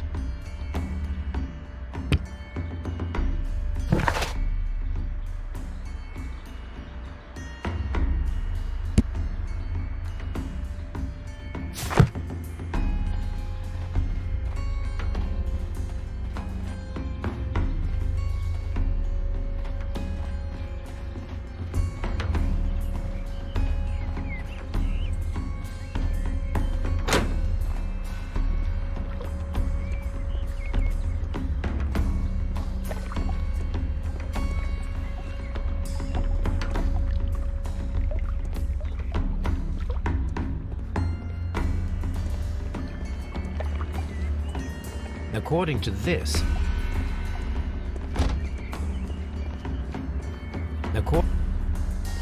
Water.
Here it is.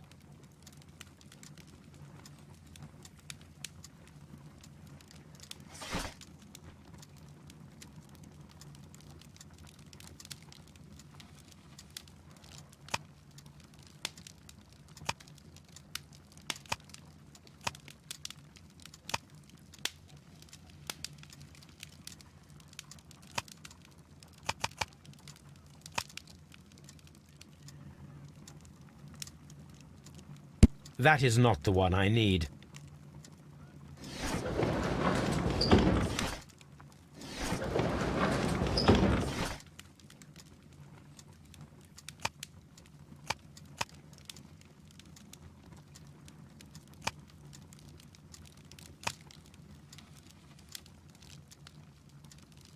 That is... That...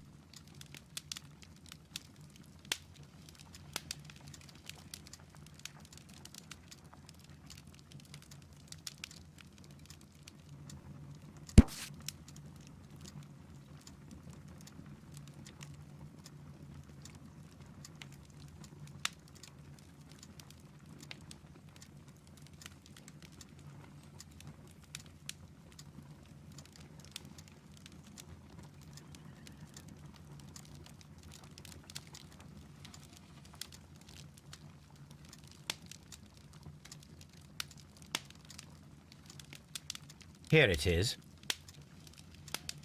The Divine Syndicate is not a supplier to Kew Gardens. Besides, there is no address here.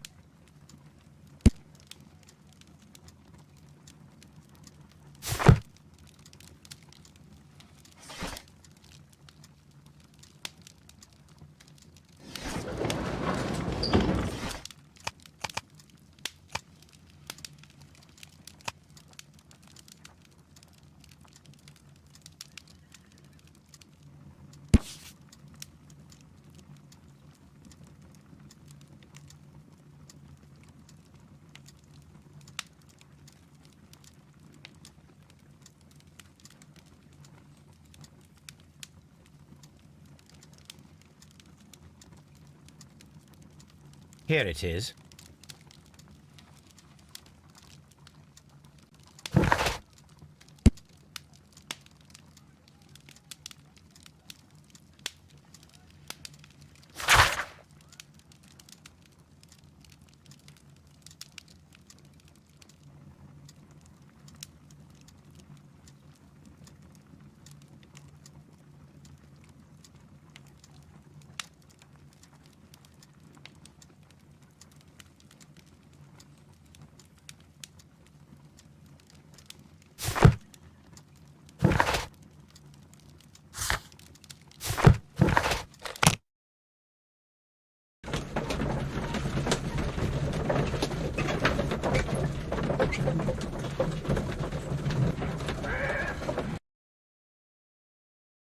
I asked Inspector Lestrade to take Montague Dunn's body to Scotland Yard.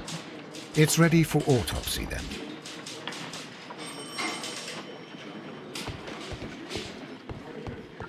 Mr. Holmes?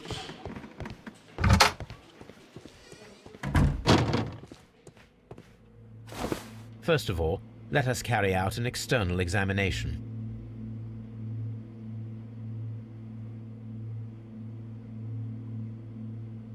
There is an injury to the skull, most probably caused by the fall in the water lily greenhouse. The vessels and the pupil of the eye appear quite normal.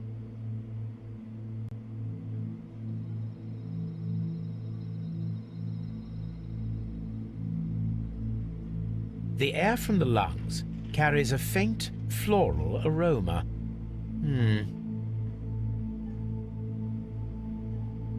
There are no suspicious marks upon the chest. Let us finish our external examination so that we can proceed with the autopsy.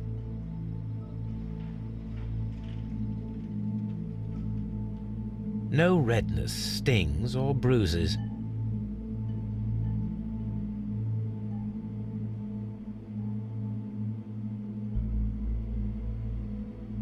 Nothing suspicious here. Now, let us examine the internal organs.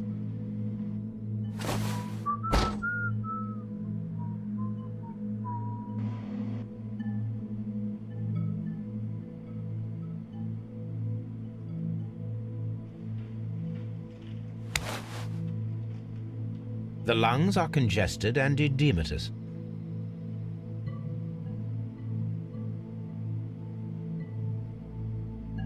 The tissue on the inferior lobe of the right lung is damaged, most probably caused by toxins from an unknown plant.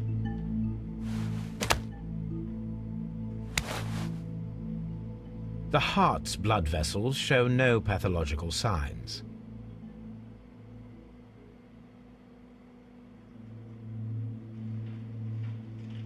The heart tissue shows no visible pathological signs.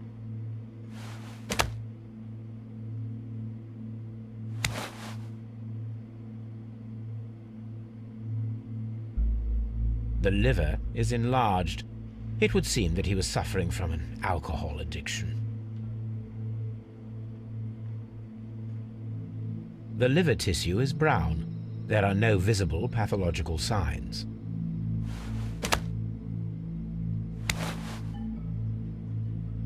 The stomach tissues show no visible pathological signs.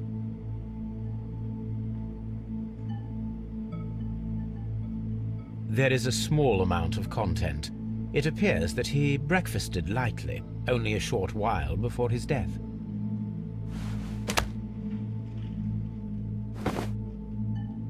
My suspicions have been substantiated. Montague Dunn, the director of Kew Gardens, died from poisoning. Plant poisoning, to be more exact. You mean... Yes, it is murder. We should inform Lestrade. Yes, but do remember, Watson, that I discovered the murder. The challenge is mine. The challenge, Holmes? We need to locate that deadly plant. Such a perfect murder appeals to me. Murder of any kind appeals to you. Is that all we need to do? No. We also have the people working at Kew Gardens. Martin Hamish and the son of the victim, Albert Dunn. And also Miss White, of whom we spoke with Mr. Hamish. Should we bring them all here for interrogation? No. A few innocuous questions at Kew will suffice, as well as a discreet delve into their personal affairs. Yes, Watson, it is time now to open the doors.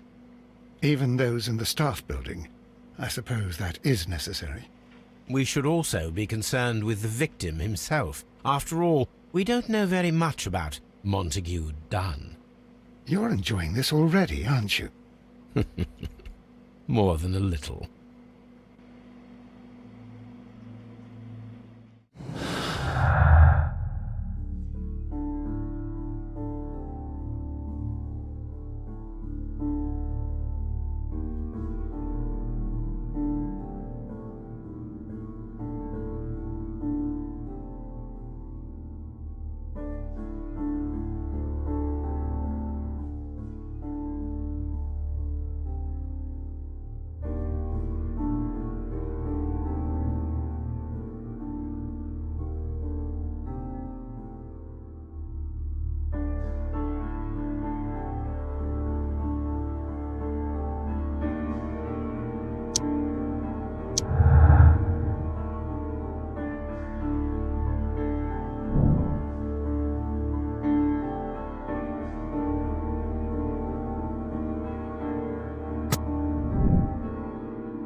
Mr. Hamish, can you explain to us what happened to the colonial collection? It seems somewhat depleted. But, most likely maintenance work, tidying up. You're not sure, then? But you're the deputy director. Well, I am busy. I cannot be everywhere at once. As deputy director, how was your relationship with Montague Dunn? To be honest with you, Mr. Holmes, it could have been better. You see, every Tuesday he would carry out his inspection of the gardens, but it was solely to make an impression, great pretense that he cared at all. He would give out absurd orders, ignoring anyone else's opinion. He would then disappear for the rest of the week. He was what some might call a man of action. I'd say rather he was overzealous and chaotic. So after all, it was no wonder, perhaps, that he ended up like that, if you take into consideration his kind of lifestyle.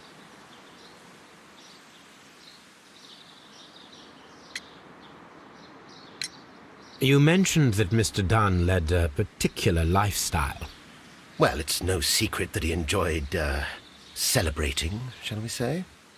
He was a member of the London Smart Set. He was famous for it. That and... And? He had an eye for the ladies, to put it mildly, Mr. Holmes.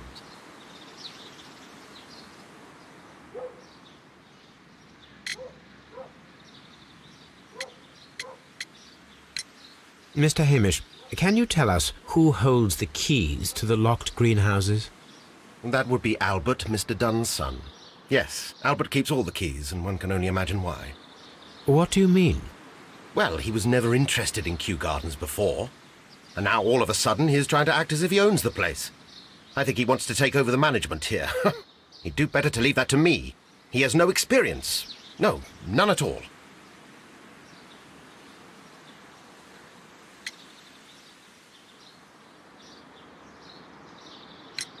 What is your opinion of Albert as a student of botany? Useless. I often tell him so, and I can only give him cleaning tasks. Botany is not his life's work, and his father well knew it. He was furious about it. He was? Oh, yes. He forced his son to work here, and he never missed an opportunity to criticize him publicly. Are you able to elaborate on that? Well, for example, with our last exhibition here, Mr. Dunn had Albert make a presentation speech. But then, while the lad was speaking, Mr. Dunn interrupted him, asking him difficult questions, making him look like a failure. It was with the intention of making a fool of him, Mr. Holmes. That must have been terribly humiliating. Yes, he was crushed, and he had to leave. Everybody was making fun of poor Albert. That is, except for Miss Margaret White, who is such a nice lady and who always takes pity on Albert. You mentioned a Miss White. Would you tell us more about her? She is a student who works here part-time. She is quite charming indeed. She possesses a great talent for botany. You should take a look at some of her experiments that she carried out in the laboratory. Ah, if only she were not so naive. Why naive? The way she used to flutter around Mr. Montague Dunn. And why, he couldn't help but be flattered by all her attention. How could an intelligent woman such as Miss White not see through his game? I can only scratch my head and wonder. Tell me, Mr. Hamish, do you grow the more deadly variety of plant here? You mean insectivorous? Yes, but nothing larger than that. Are you aware of the Divine Syndicate? The Divine what? Is this a joke? No, I am quite serious. What a ridiculous name. Anyway, I have never heard of this syndicate. Thank you, Mr. Hamish. We shall continue our investigation.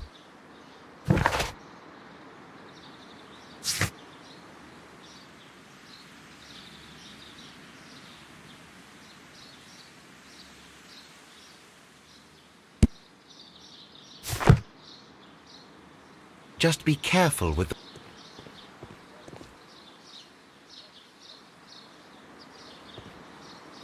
Locked.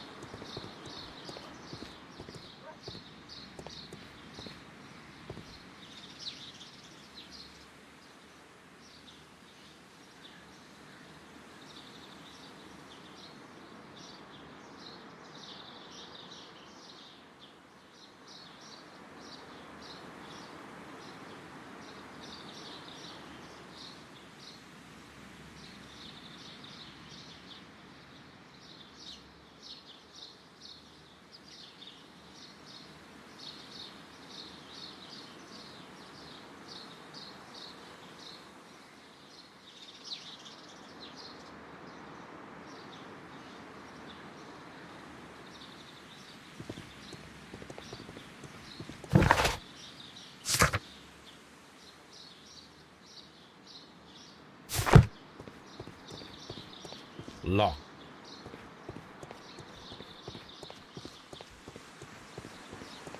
Locked.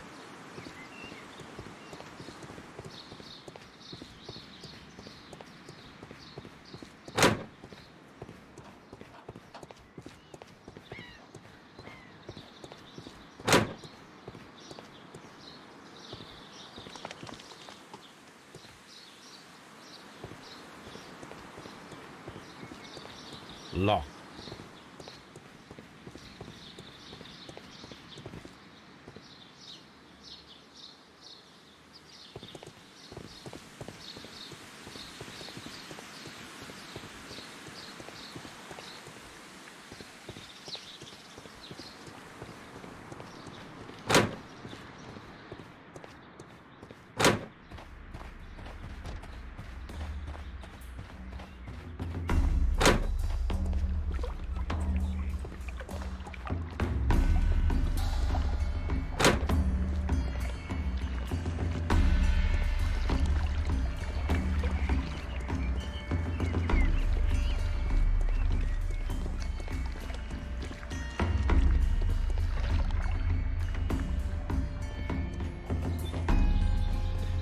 These plants.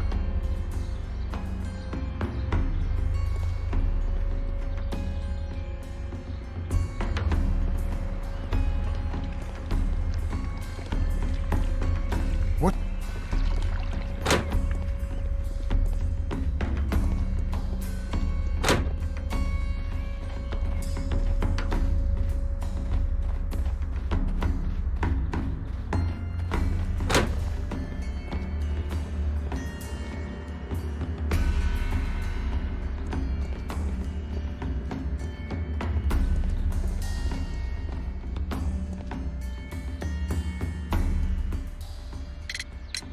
Who is Miss Margaret White? Ah, she is the young lady who studies with me. She visits here sometimes to help out with the greenhouses. In fact, she should be here today. She wanted to work at the seed house. That's the small greenhouse across from the large glass house. We noticed that a part of the colonial collection has been cleared. Ah, at the moment I'm just dealing with the storage room. I don't know much about the other rooms.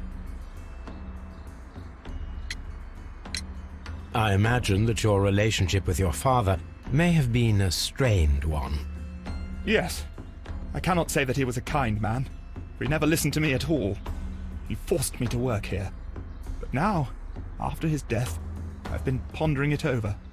Perhaps he wasn't so wrong about me after all. I have to follow his path, and I have to manage Kew Gardens, and I can do it.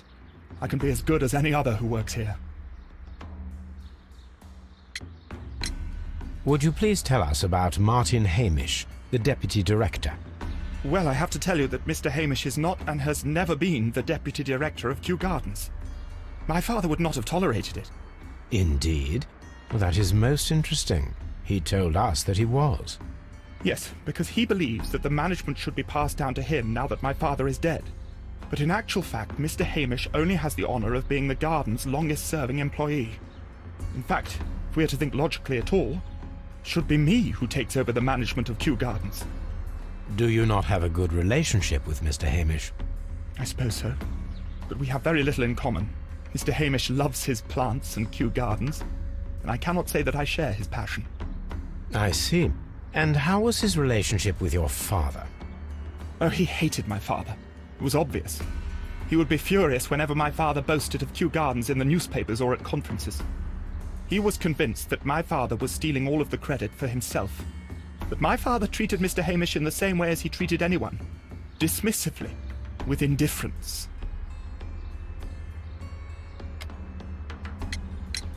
Tell me, have you ever heard of the Divine Syndicate? No, I cannot say that I have.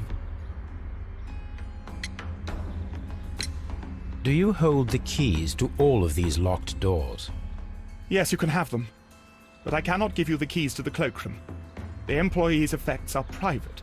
I am sure you understand. Thank you, young man. We shall see you again soon. Excuse me, but I have to tidy up this.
Champagne. Montague Dunn had good taste. French wine, a remarkable vintage.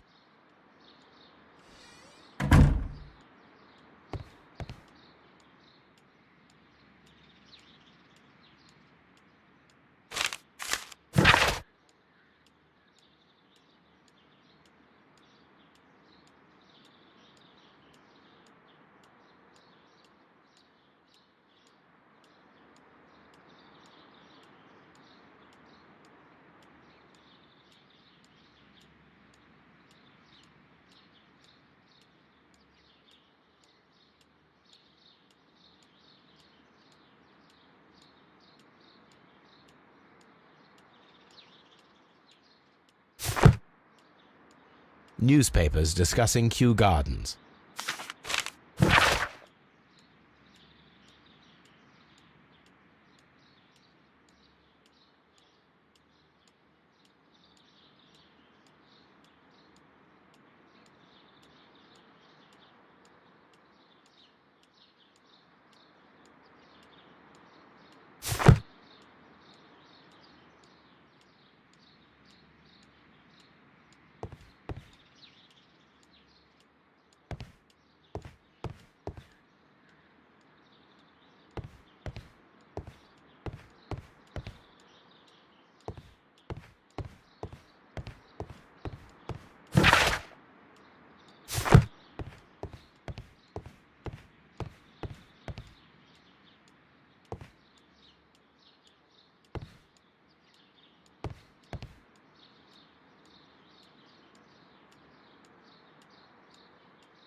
A photograph of Montague Dunn and Reynold Hamish.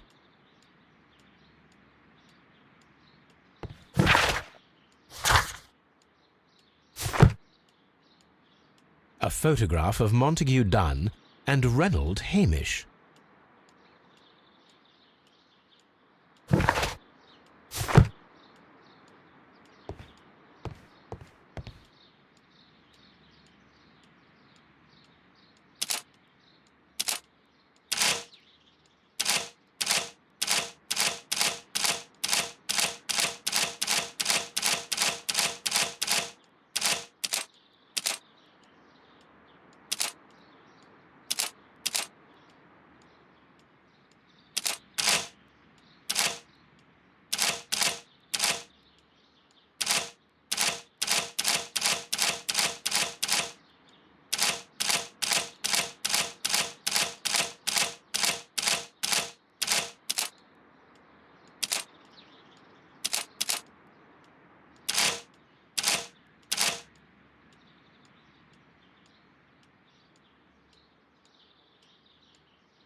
I suggest that we don't tell Miss Margaret White about this document.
What should we do next?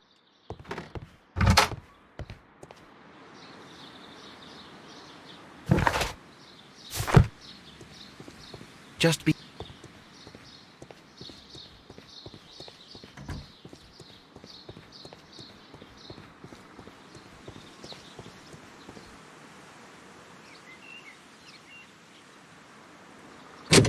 Locked.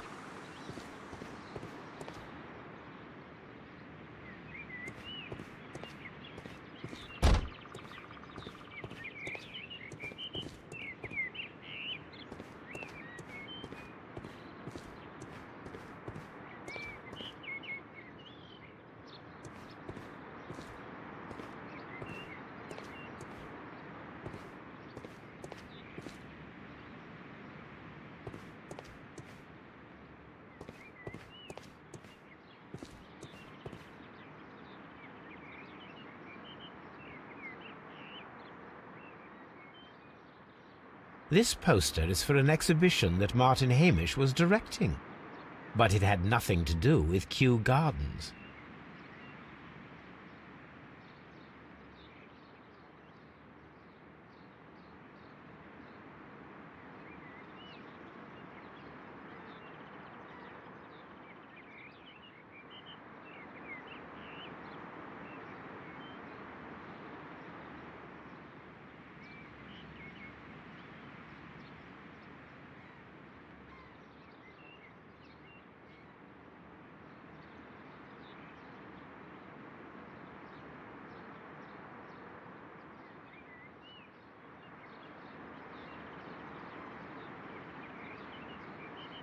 This certificate belongs to Martin Hamish. He won a horticultural competition.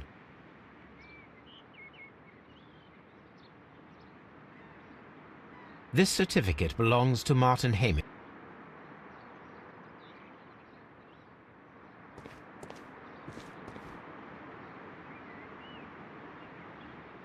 A thesis written by Martin Hamish.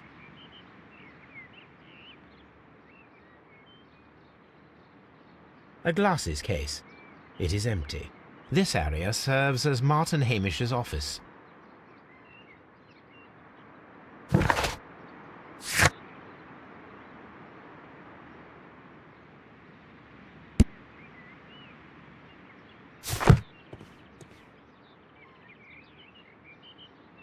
We can see the interior of the Colonial Collection Room from this window.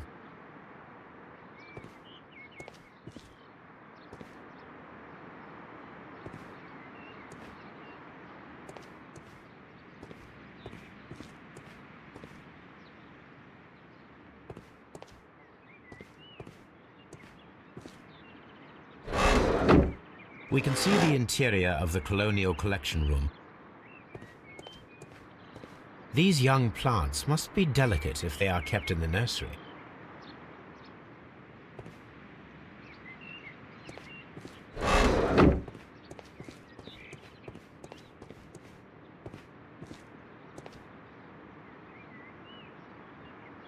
A master's degree diploma.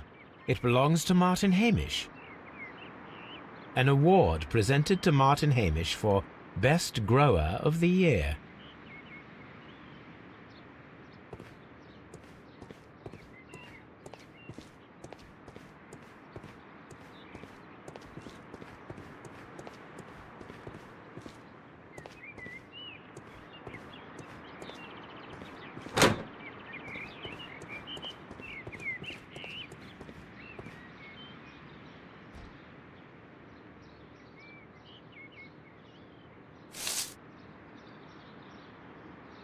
It is a bust of Montague Dunn.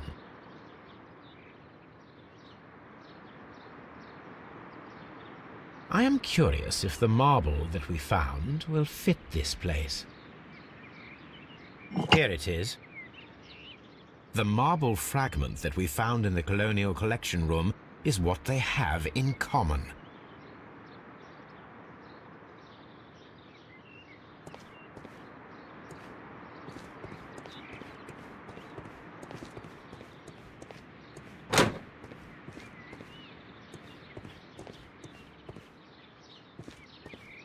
The seeds of plant species are stored here.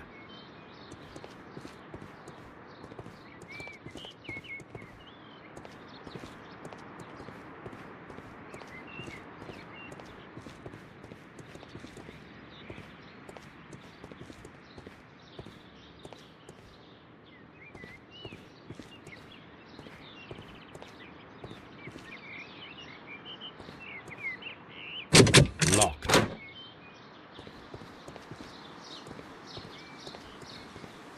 Open.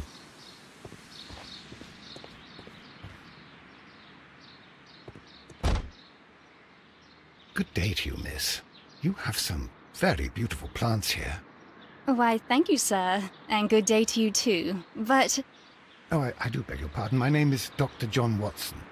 This is my good friend, Mr. Sherlock Holmes. I am honored to make your acquaintance, gentlemen. My name is Margaret White. Excuse me, but are you Sherlock Holmes, the great detective? Yes, I am he. What a pleasure to see you here at Kew Gardens. Are you working on a case? Yes, a theft of plants that took place here a few days ago after their most recent exhibition. Oh yes, of course. I quite forgot about that. Oh, it's quite understandable that you might forget about the theft of the plants, miss, after the tragedy that took place here. Yes. The director was a truly good man. It is such a terrible misfortune.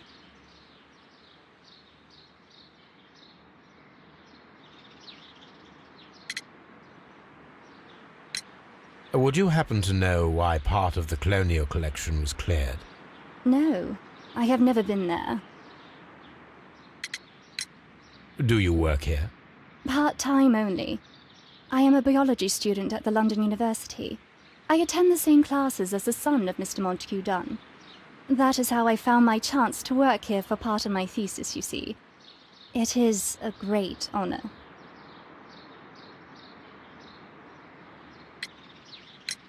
How well did you know Mr. Montague Dunn? He was a master, a great leader. I saw him almost as a spiritual father. He had an exceptional nature? Oh yes, indeed. He was always so active and so optimistic, and very nice to me. Although he could behave harshly towards his son. Why so? He loved his son dearly and wanted the very best for him. It made him extremely demanding. Albert, who is naturally shy, suffered because of it.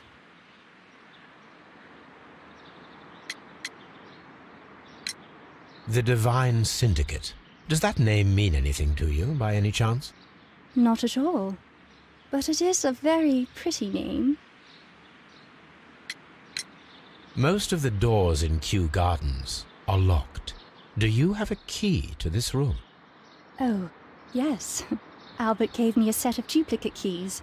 He agreed I might carry out my studies without disturbing him. It is only temporary.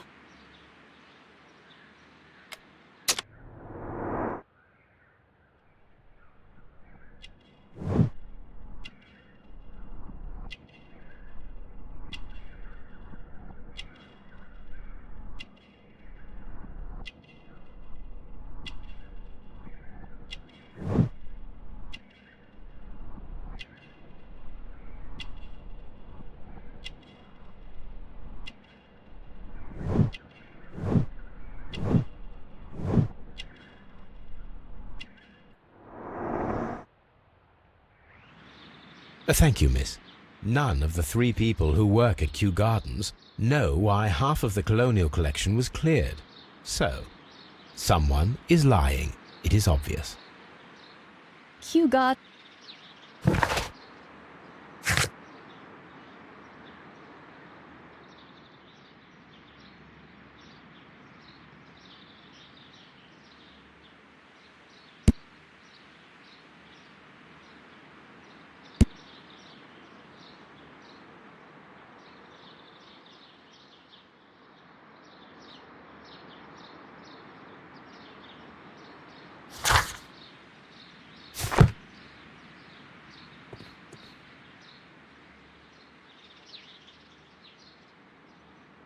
A book about ships. Nothing at all to do with plants. These leather gloves are new and of good quality. They do not appear to have been used. Materials for college study. They belong to Albert. This place serves as Albert's office.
Excuse me, but...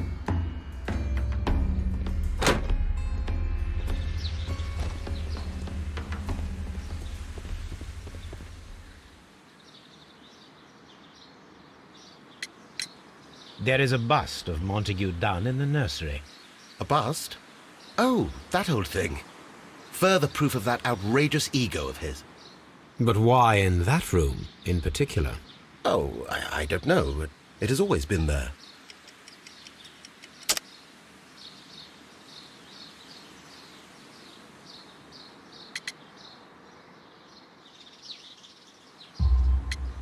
It is strange, because I recovered a fragment of the bust inside the Colonial Collection Room. Really? Oh, well, so I am mistaken. It ought to have been removed during the cleanup. This room is so small. Do you know who moved it? I have no idea. Surely Mr. Dunn requested it. Do you have any more questions like this? Because fragments of rock are not my responsibility. Evidently. Thank you, Mr. Hamish. We shall continue our investigation.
Here it is. And here is the Divine Syndicate's address. Perfect. It is time to find out what they have against Montague Dunn.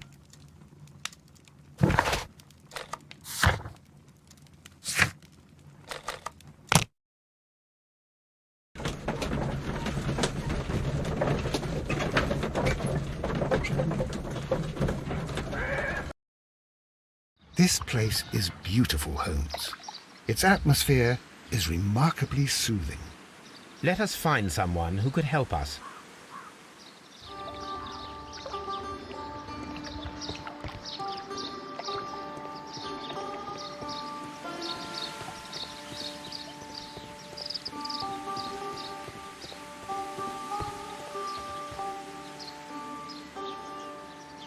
Good day to you, sir. My name is Sherlock... I am exalting the sap. A while can you wait? From the trace of elements and moreover from the quality of the ambient geotropism it depends. Therefore, please, mind my gravitropism. Its balance, do not disturb. Disturbed is most definitely the word. There. Completed is the symbiosis. Welcome you are To introduce myself, I shall. I am the Green Grand Mystic. The Green Grand Mystic? Himself? This is me. Who am I speaking to? We are two gentlemen who are extremely interested in the vegetation philosophy that is advocated by this establishment. Listening to you, I am.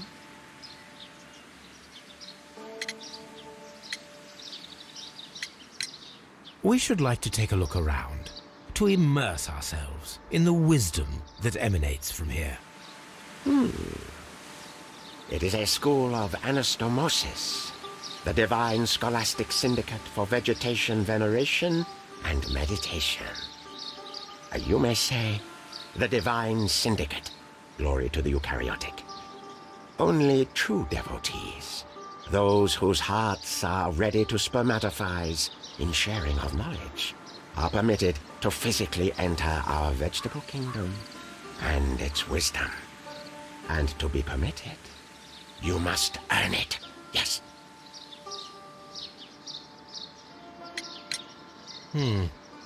We visited Kew Gardens, and we found your symbols on their flower pots. Coincidence, I am thinking. They would scavenge our refuse. It would not surprise me. It was merely an observation. Green Grand Mystic, we are ready to become devotees and gain access to your temple. What is the name of our Lord, our God King?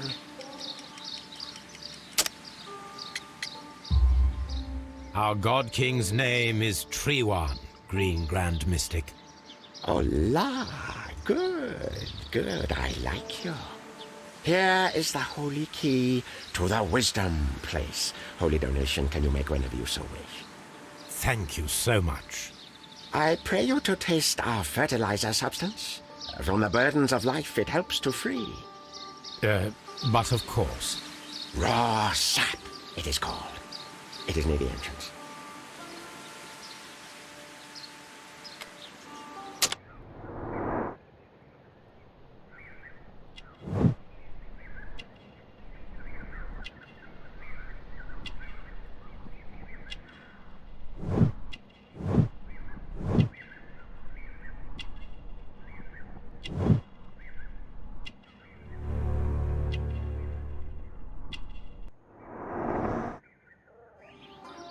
Well, we will leave you to your meditation. Follow my path.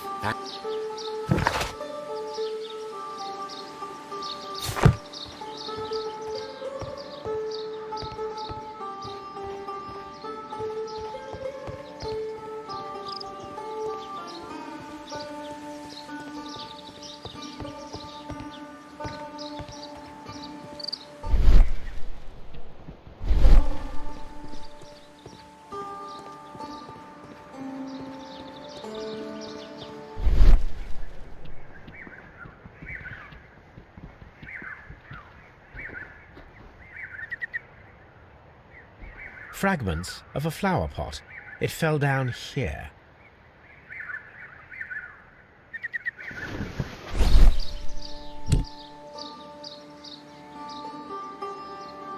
The Kew Gardens symbol.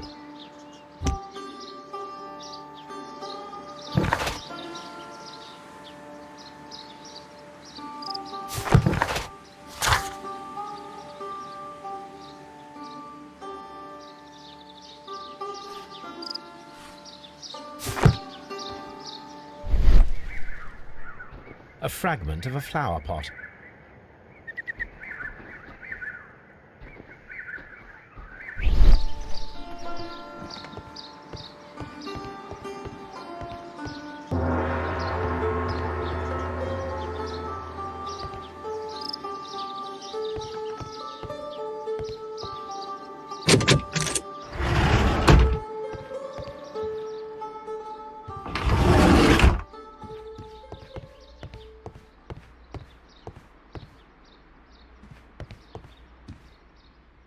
That should be the raw sap that the Green Grand Mystic spoke of. It is rather delicious, and of an excellent quality. My word, Holmes. Their sap is like a form of cocaine.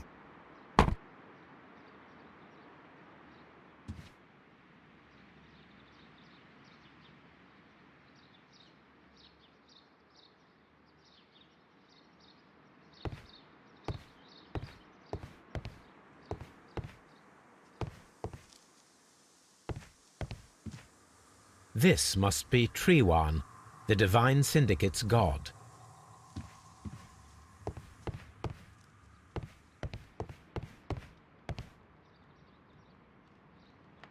The list of plant friends and benefactors, lawyers, well-known manufacturers, political leaders.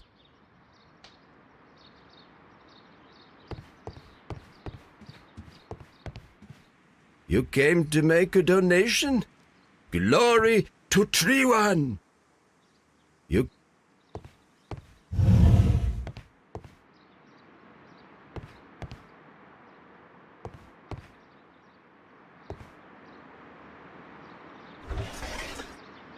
A tropical plant, nothing of interest. A tropical plant, nothing of interest.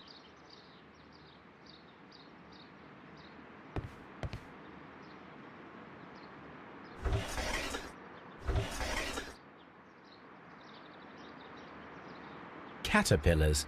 They are raised as food for certain plants. Let's take them.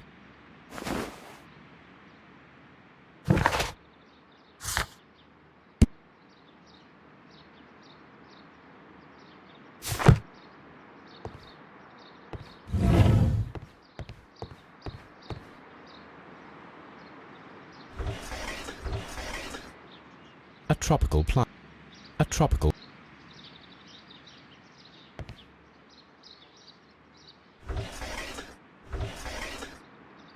A tropical plant. A tropical plant.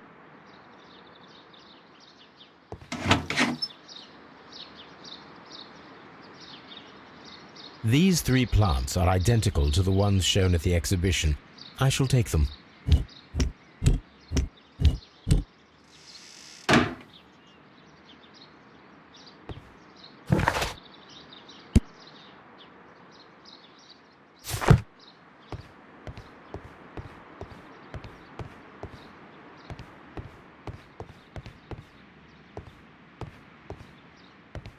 This green grand mystic fellow seems...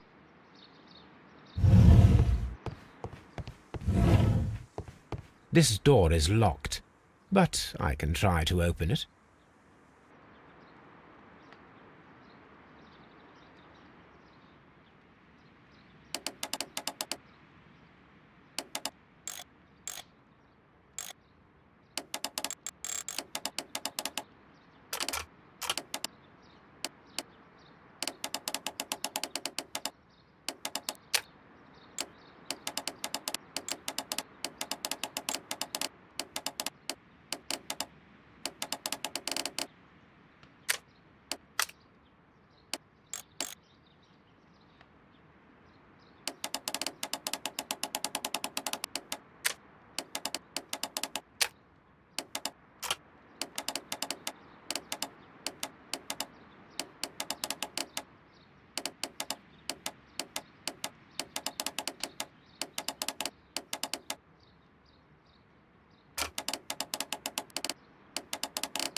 A vast amount of opium.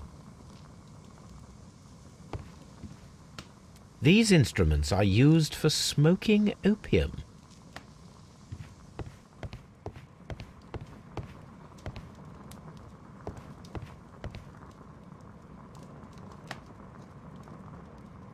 Chemicals, a sufficient quantity for some serious experiments. That would be enough to perform the most difficult of chemical experiments.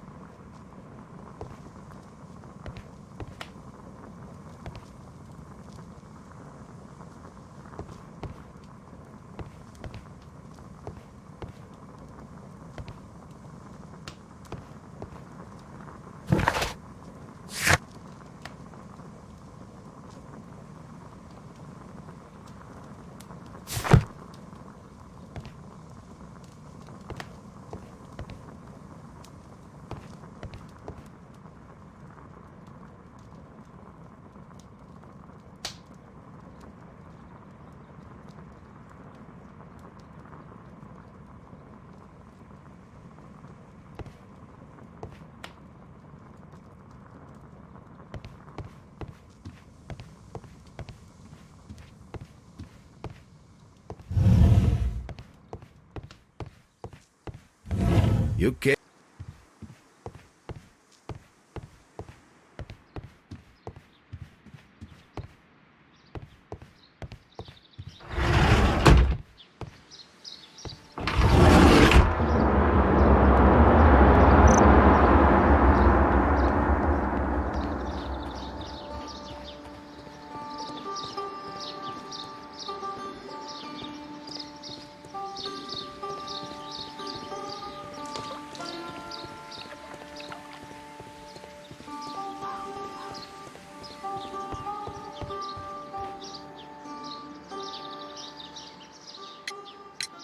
Do you have friends at Kew Gardens?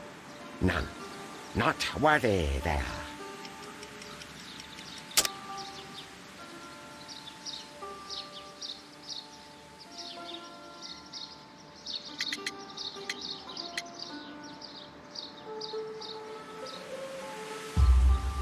Nevertheless, we have seen Kew Gardens flower pots in your yard.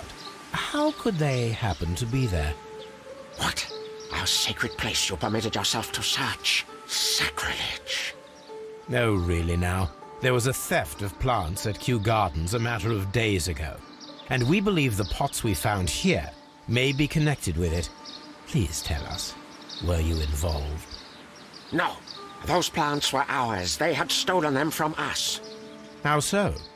Their director, Dump, I believe. Done. Yes, that's what I said.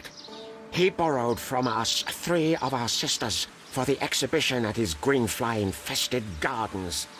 But he never gave them back to us. Excuses and imbecility. So we went in and saved them. I see. So, if you stole those rare plants from them, then it means... Ah, I get it. Bravo, Holmes. I think the case is solved. No, we did not steal. We saved. Well, as a matter of fact, we were unable to find our 3 plants. I beg your pardon. And yet you took all of the exotic plants from the stand. They had disappeared. It was the least we could do. They stole our sisters, and so we stole theirs. Well, we will leave you to your meditation.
Follow my path, and better you will feel.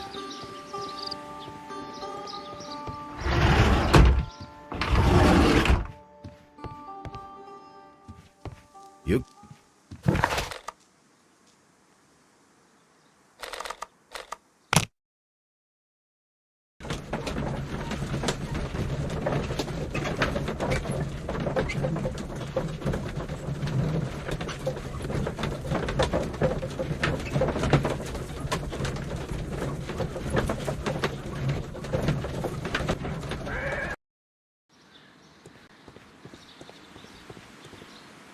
Just be careful.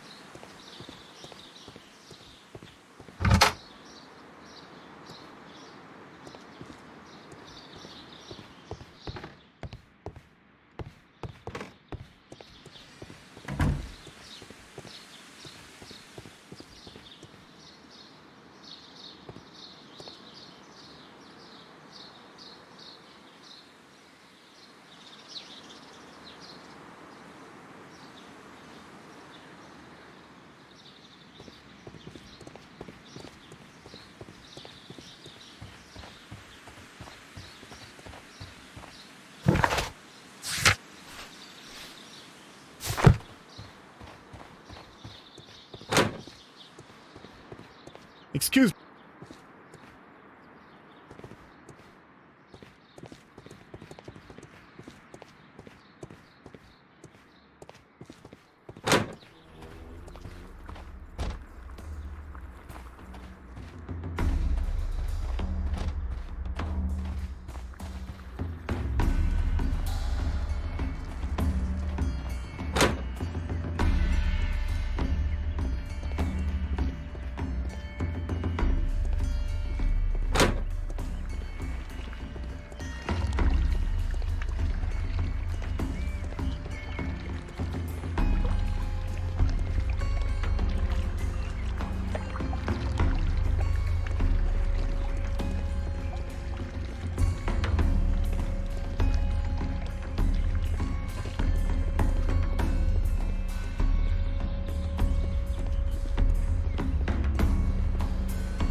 The remains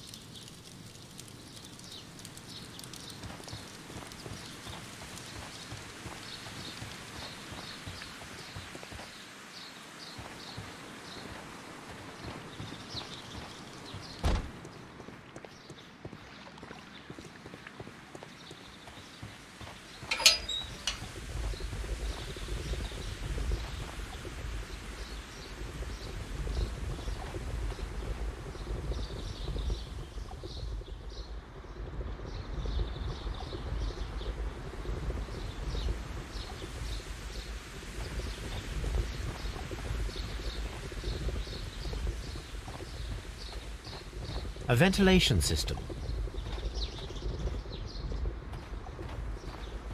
a water,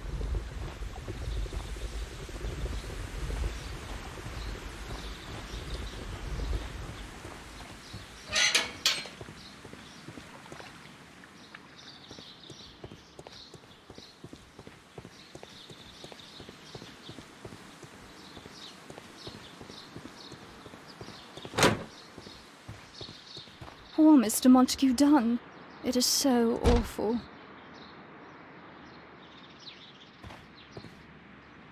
From here, we are unable to see the interior of the Colonial Collection Room.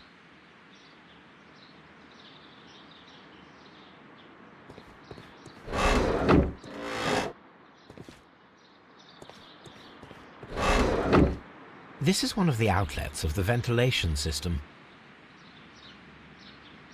From here, we are unable to see the interior of the Colonial Collection Room.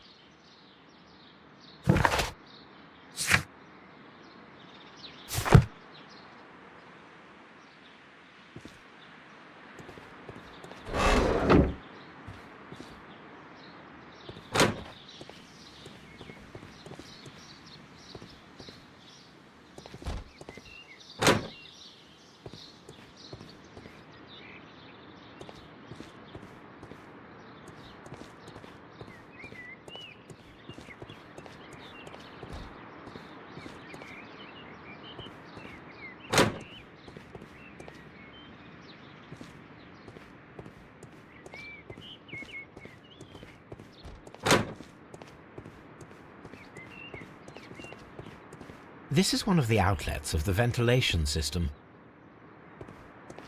We can see the interior of the Colonial Collection Room from this window.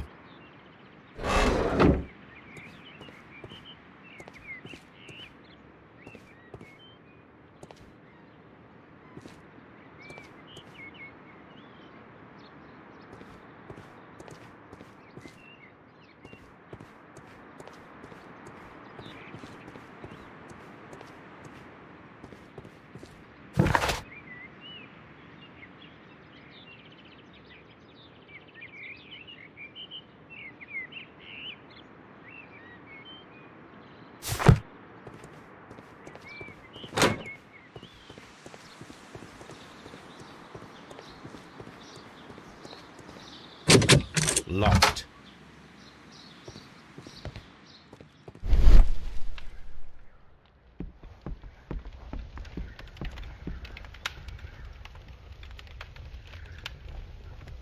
There was a bottle here. It left behind a trace of the substance that pervaded the laboratory. Gold dust? Good heavens. What's it doing here? The gold is almost immune to chemical attacks, so it may be a valuable auxiliary for various experiments. But why would anyone perform such experiments in a botanical garden? Gold dust? The gold is almost immune to chemical attacks. But why would anyone perform... There was a bottle. Several drops of the substance were spilled. Someone carried this bottle around. Several drops of the bottle is no longer here, but it is possible to detect a faint scent. We need a good nose.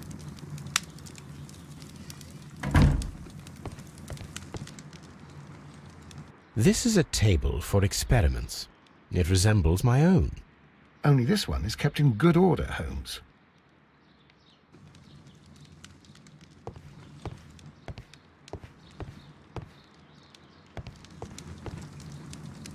A phonograph used for voice recording. Remarkable. Yes, this is quite a modern laboratory.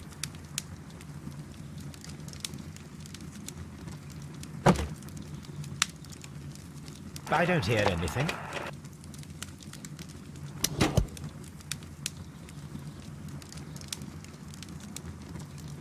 And it seems clear from these multiple experiments that plants to respond to their environment and have a form of consciousness. Margaret White, February 1895. Report number 245. Study report.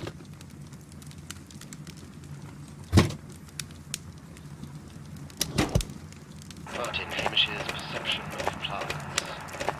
The notion of communication in the plant world has long been considered marginal, yet I remain convinced that some plants do indeed transmit chemical signals in the event of attack. A study report by Martin Hamish.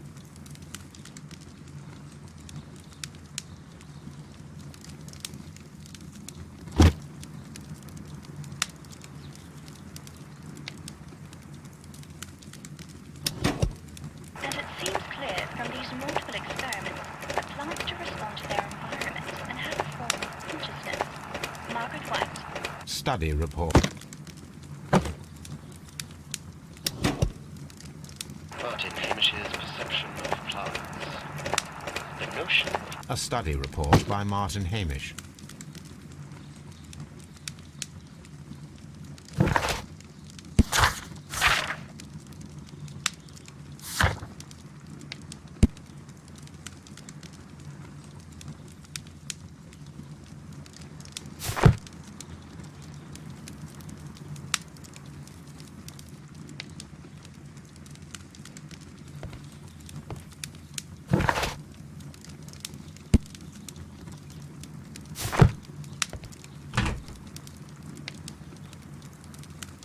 chemicals, a sufficient quantity for some serious experiments.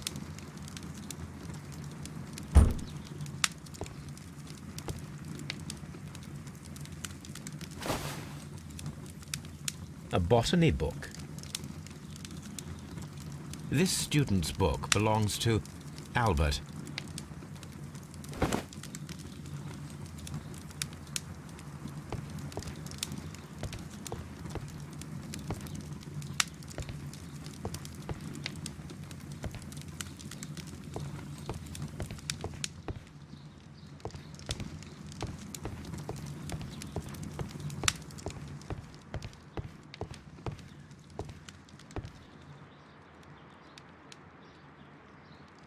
Such masks are generally worn when dealing with toxic chemicals. Gloves, waterproof aprons, everything one might need for self-protection. Do they grow dangerous plants here? It appears as though the protective equipment is missing from here.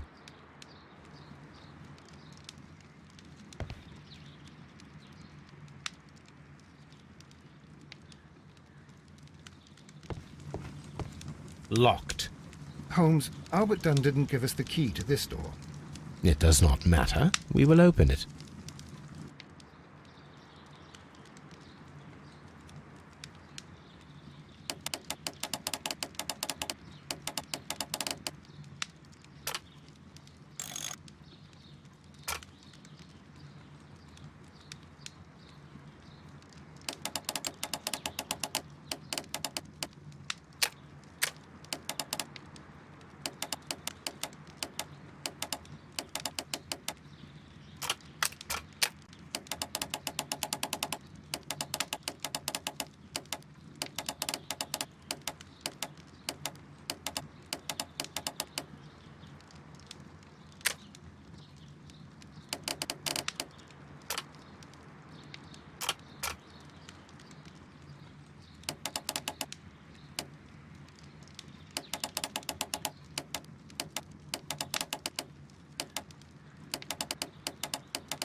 Open.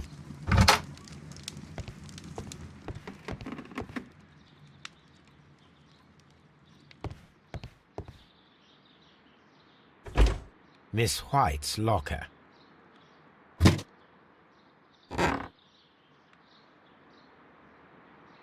These jewels must be worth a small fortune.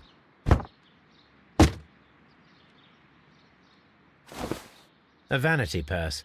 It is of high quality.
Apparently, Miss White is a capable student. A draft of the letter that Miss White sent to her parents.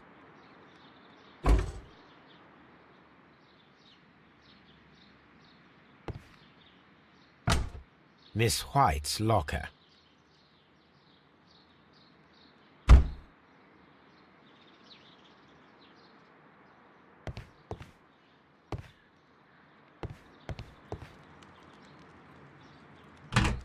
Martin Hamish's locker.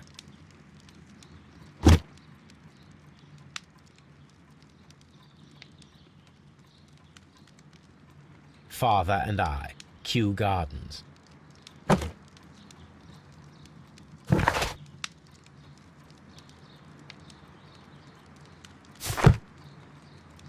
A review on rare and exotic plants. Martin Hamish has written several pieces.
Martin Hamish studied chemistry. Interesting.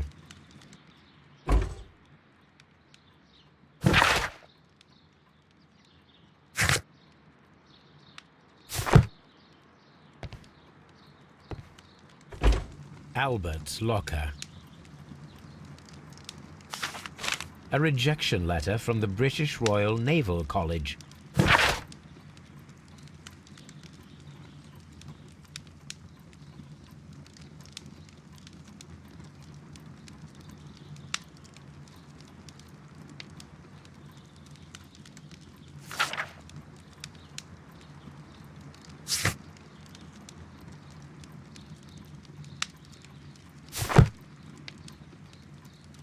Specialist articles on shipyards and ship construction.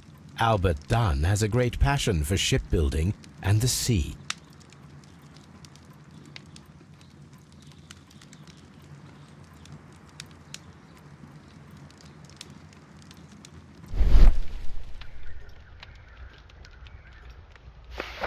A picture of Miss White and Albert in front of the University of London. And they seem to get along.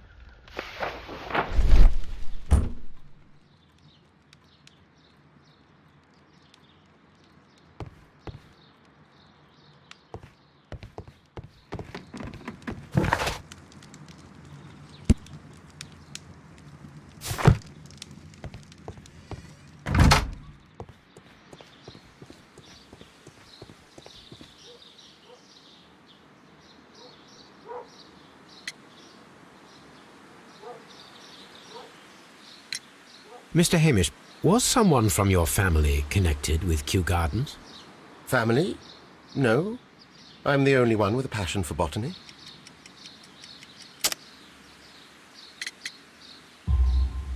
I do not think so. This photograph of you and your father at Kew Gardens suggests the opposite. But you have no right to. Do tell us more about your father. He was, indeed, the greatest botanist of his time in the British Empire. He worked together with Montague Dunn until the end of his life. He brought me in at the age of 12. Did he get on well with Mr. Dunn? No, I couldn't say that. They expanded Kew Gardens together, that was all. And it was all my father's work, for Dunn always lived the high life. So Mr. Dunn was not helping your father? Oh, yes, he provided the financial support. And as far as he was concerned, that fulfilled his role. But the worst of it was, he declared himself as the master of Kew Gardens. Fame meant nothing to my father, so it was easy for Mr. Dunn to take all the credit. Thank you, Mr. Hamish. We shall continue.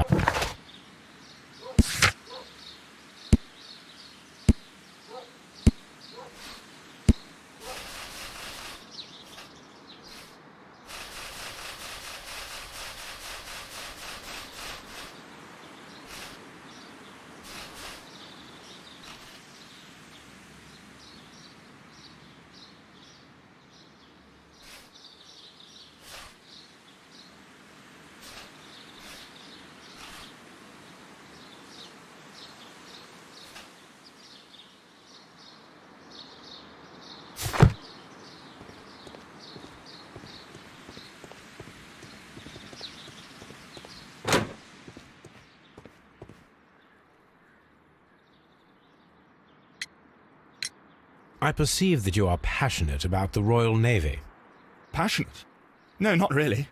I like ships, that is all. Are you quite sure? You do not seem to be so interested in plants. It's difficult, that's all. My future is here. It has never been about anything else.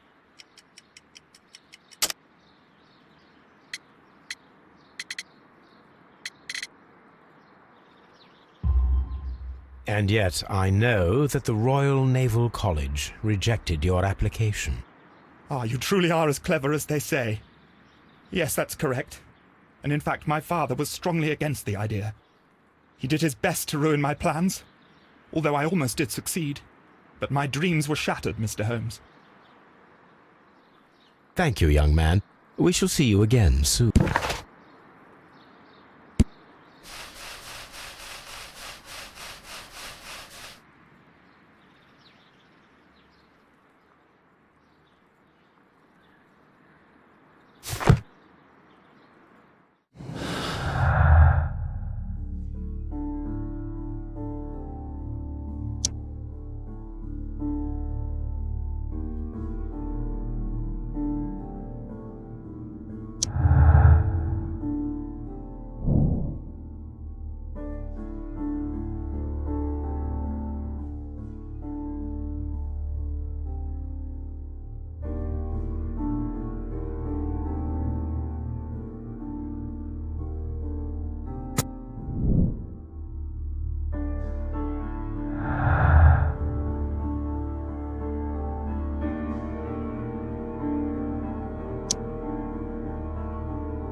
Come on, Toby. We have some work for you to do. Let us go to Kew Gardens. This green grand mystic fellow seems rather suspicious, Holmes. What should we do next, Holmes?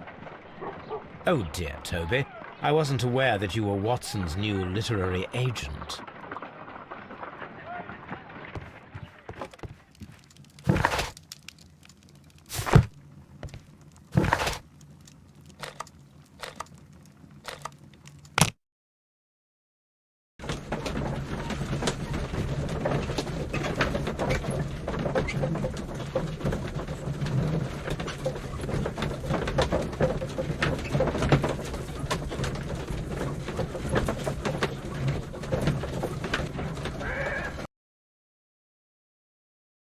Let us take Toby to the laboratory.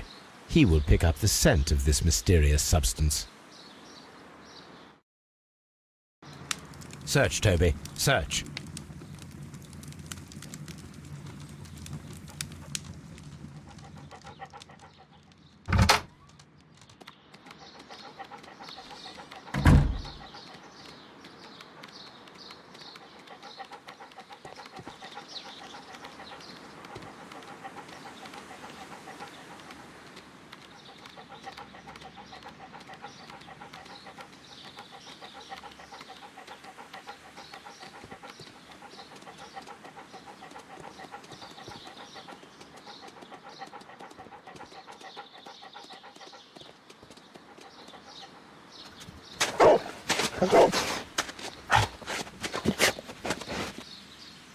Congratulations, Toby.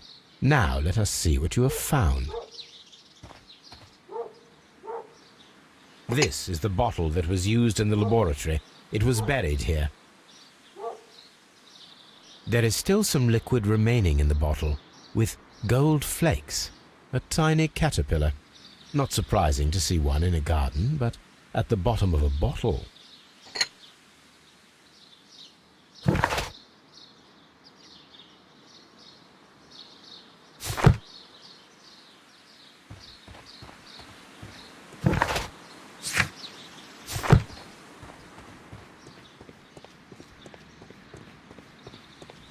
Just be careful with the plants during your inspection.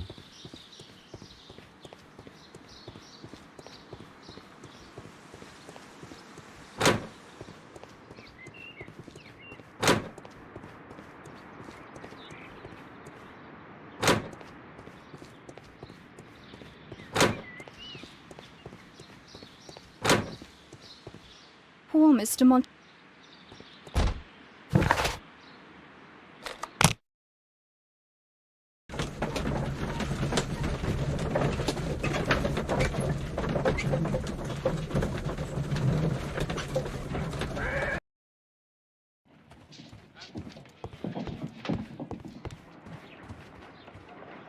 Let us determine just what we have found here. Let us pour liquid from the bottle into a test tube to perform an analysis.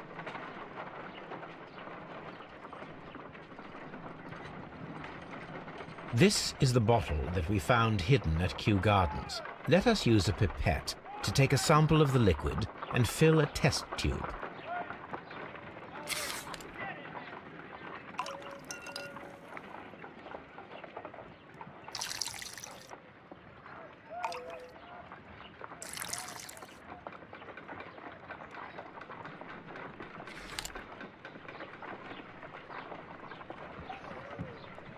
A colorless, water-based liquid.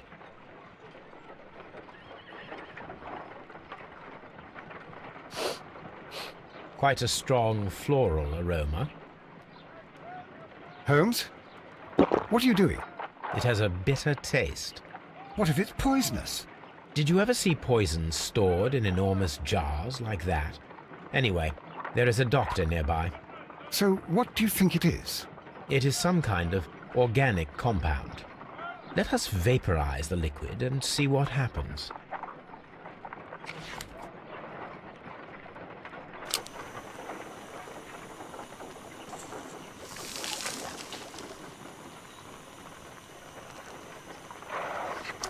Small colorless crystals. colorless, tiny crystals that are soluble in water, with a floral smell and a bitter taste. Watson, could you pass me that small bottle, please? Of course. Here you are. Holmes, do you know what it is? Wagner's reagent. There was a label on the bottle that you passed to me. No, Holmes, I meant the bottle that we found.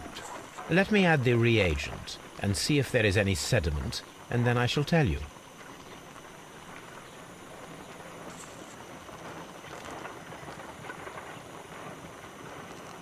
I need to take a pipette and make several drops of the reagent. I need to take a pipette and make several drops of the reagent.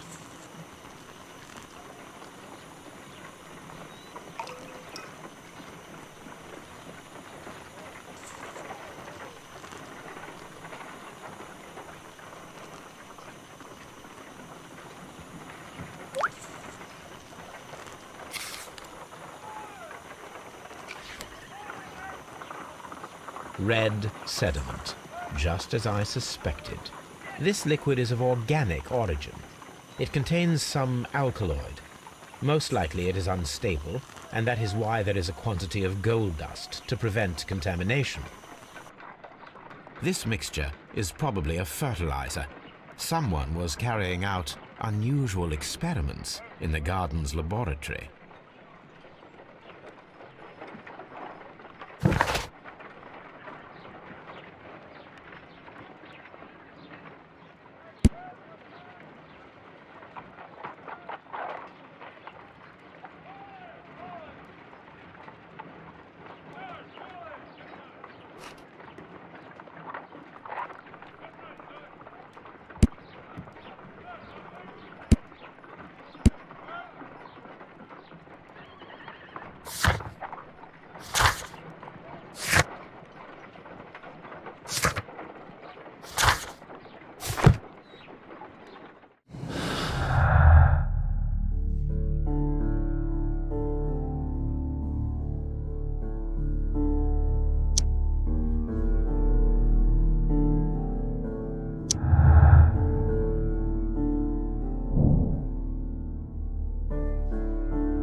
According to the deadly plants information, in order to perform our experiment, we will need fertilizer and food.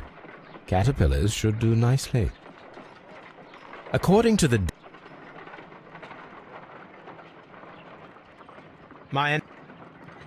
the deadly plants information, in order to perform our experiment, we will need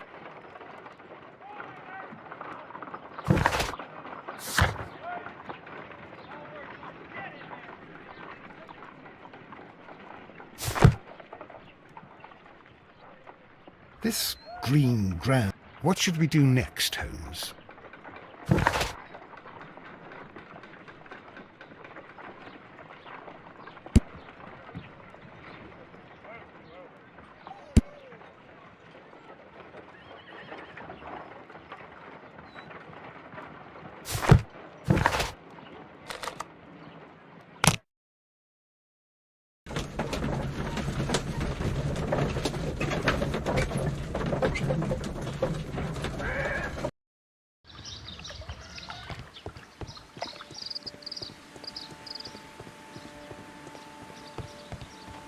Follow my path, and better you will feel.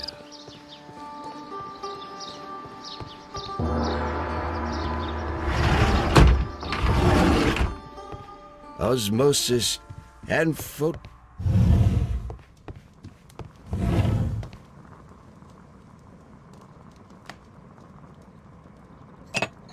This substance is an alkaloid, the same as in the bottle we found in the bushes at Kew Gardens. Perfect, Watson. We can begin our experiment.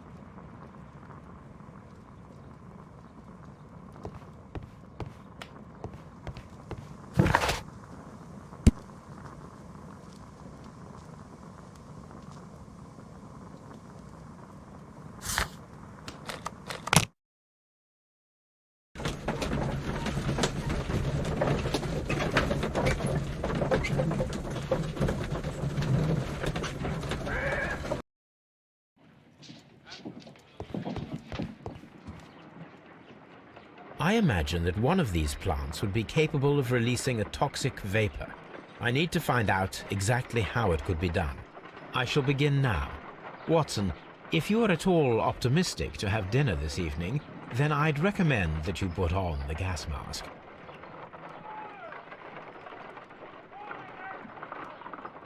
This is a strange and unusual plant.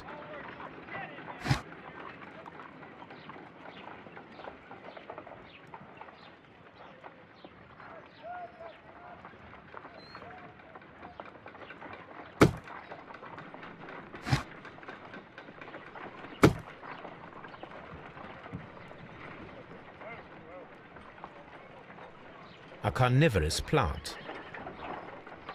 This is a strange and unusual plant. A prickly plant.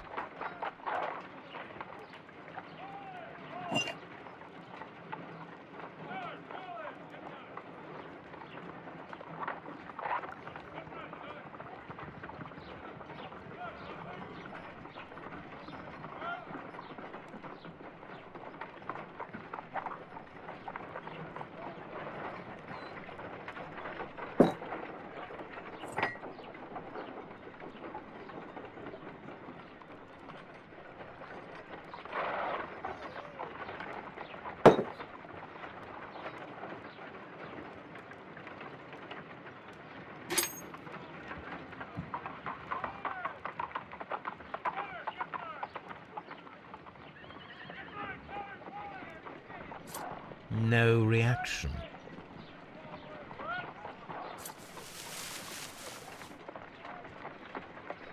It appears to have fallen inactive after being disturbed. My word! It shot a spike at me after I stabbed it with a pin. I imagined that its reaction would be ferocious if I increased the strength of my attack.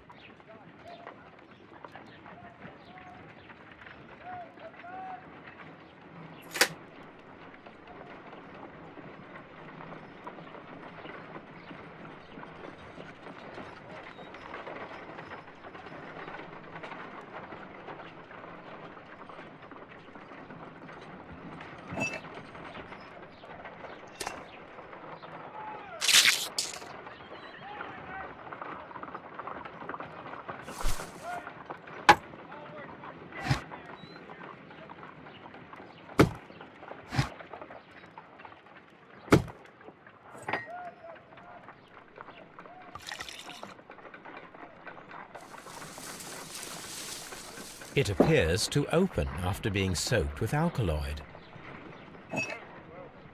This plant seems to have had no reaction from the caterpillars.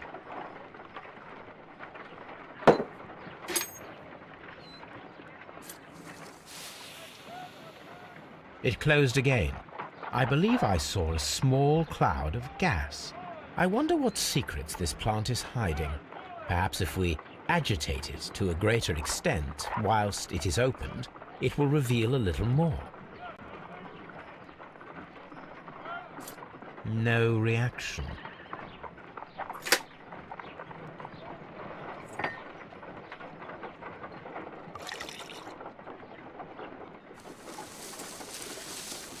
It appears to open after being soaked with alkaloid.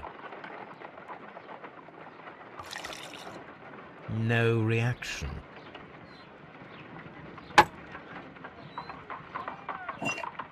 This plant seems to...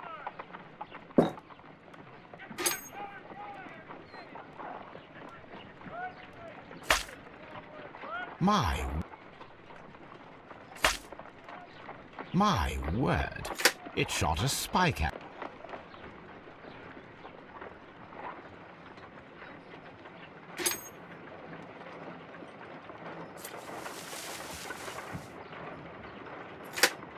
It appears to have fallen inactive after being disturbed.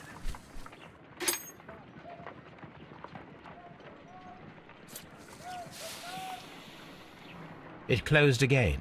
I wonder what secrets this plant is hiding. Perhaps if we agitate it to a greater extent whilst it is opened, it will reveal a little more.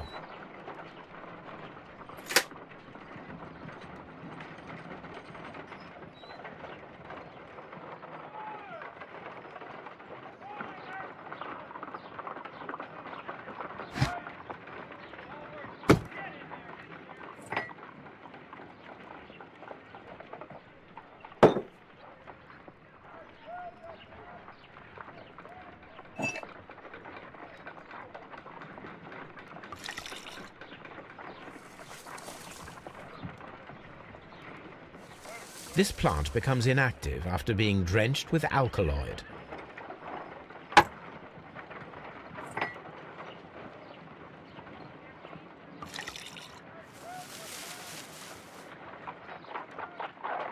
This plant becomes inactive after being drenched with alkaloid.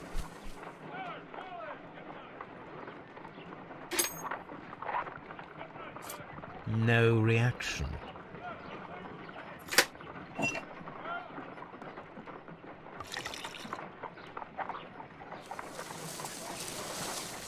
It appears to open after being soaked with alkaloid.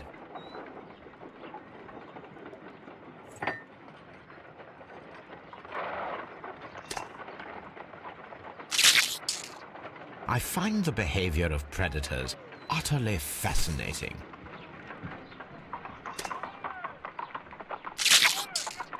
I find the behavior of predators utterly fascinating.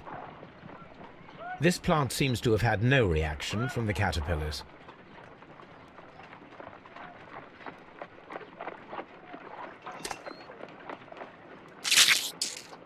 I find the behavior of predators utterly fascinating.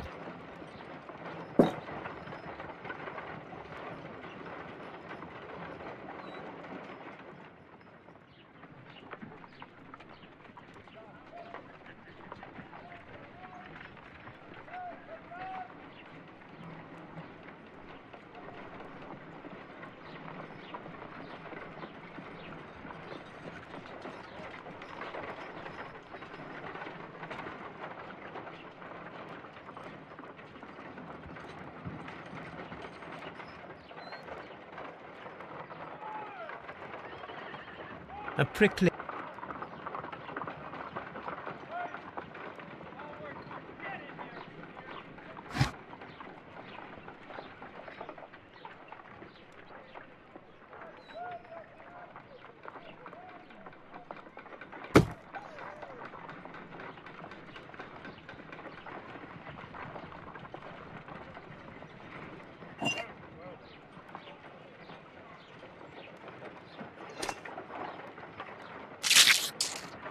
I find the behavior of predators utterly fascinating.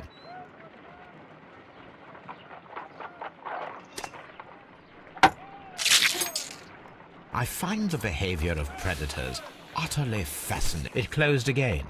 I believe I saw a small cloud of gas.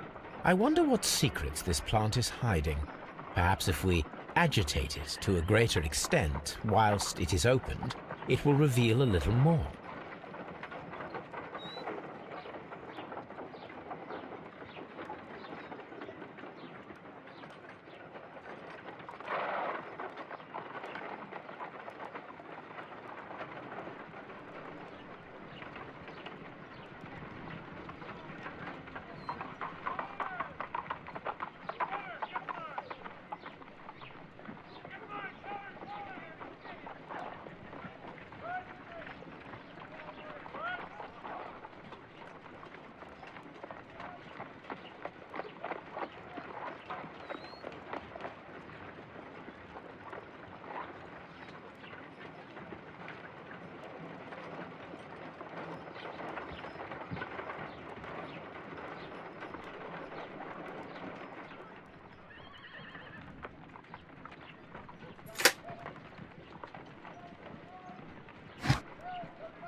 This plant seems to have had no reaction from the caterpillars.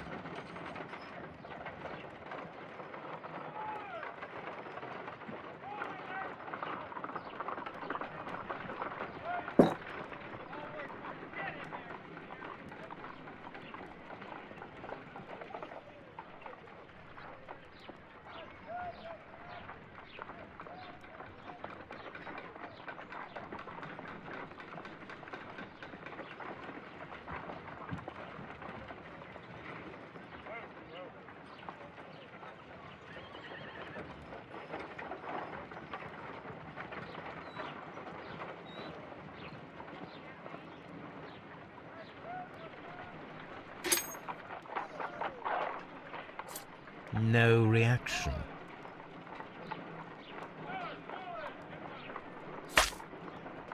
My word! It shot a spike at me after I stabbed it with a pin. I imagine...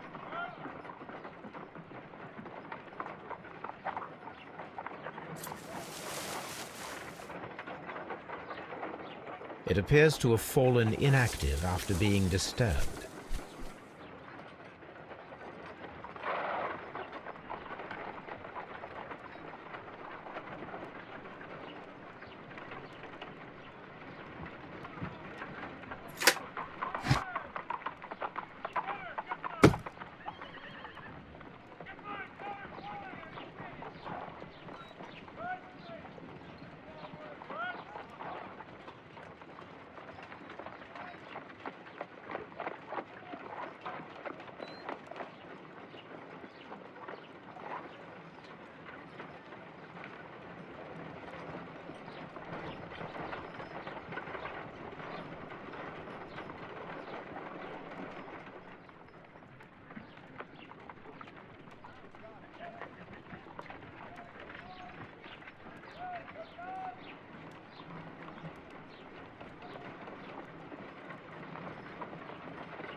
My word!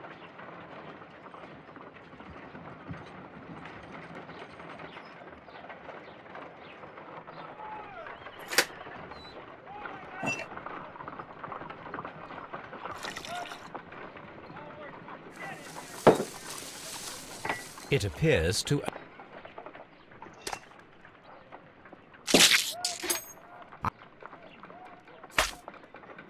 My word! It shot a spike at me after I stabbed it with a pin. I imagine that its reaction will be ferocious if I increase the...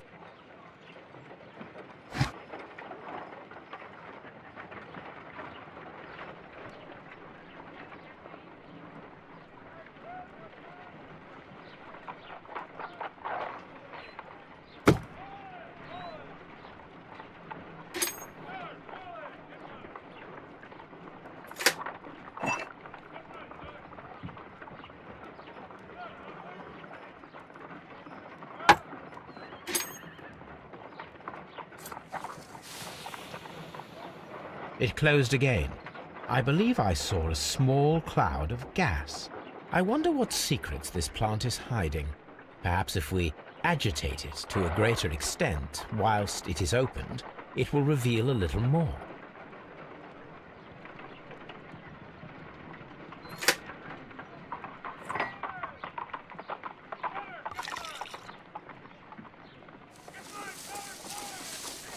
It appears to...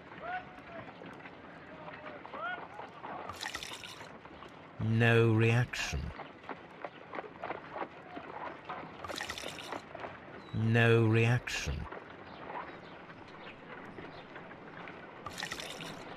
No reaction.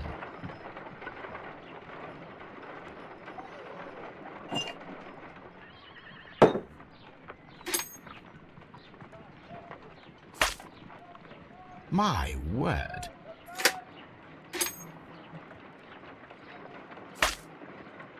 My...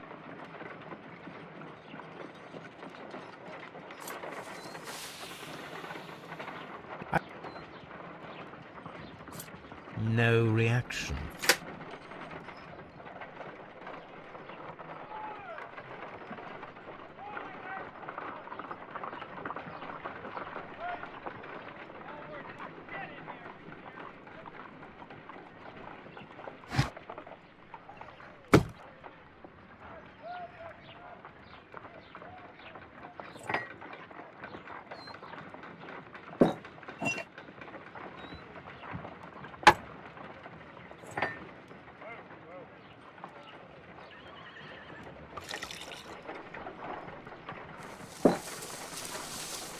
It appears to open after being soaked with alkaloid.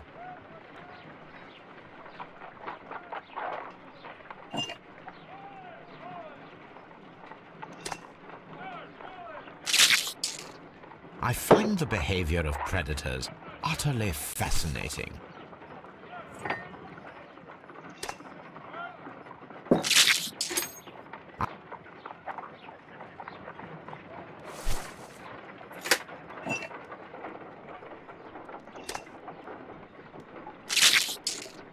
I find the behavior of predators utterly fascinating.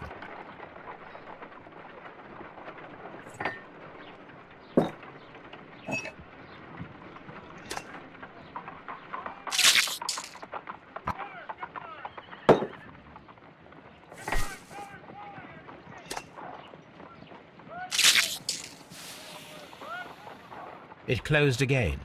I believe I saw a small cloud of gas. I wonder what secrets this plant is hiding.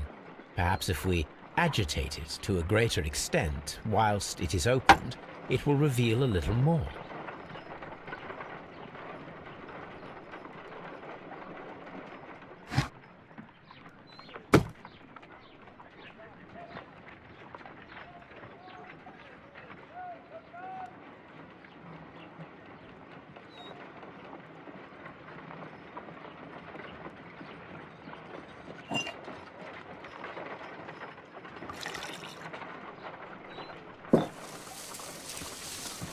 It appears to open after being soaked with alkaloid.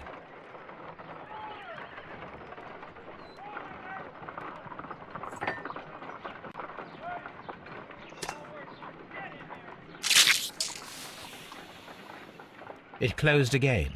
I wonder what secrets this plant is hiding. Perhaps...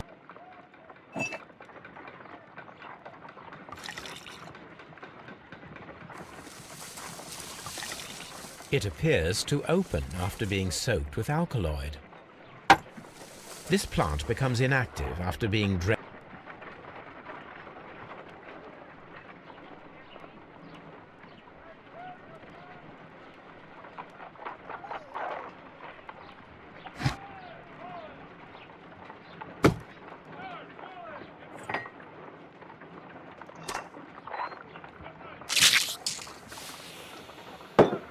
It closed again.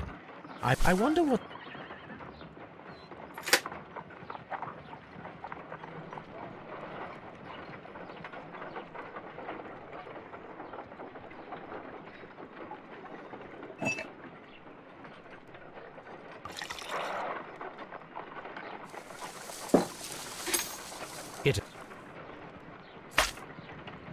My word! It shot a spike at me after I stabbed it.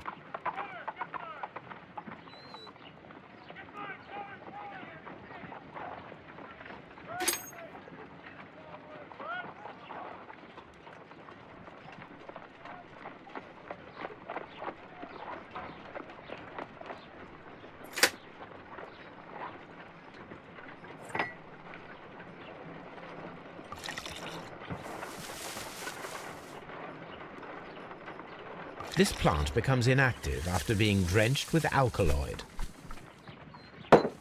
This plant becomes inactive after being drenched with alkaloid.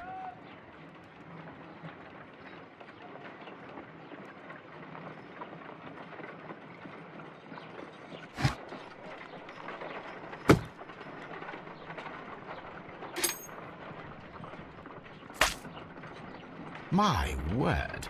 It shot a spike at me after I stabbed it with a pin.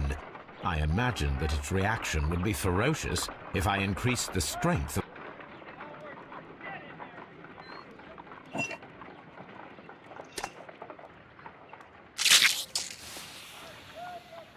It closed again. I believe I saw a small cloud of gas. I wonder what secrets this plant is hiding. Perhaps if we agitate it to a greater extent whilst it is opened.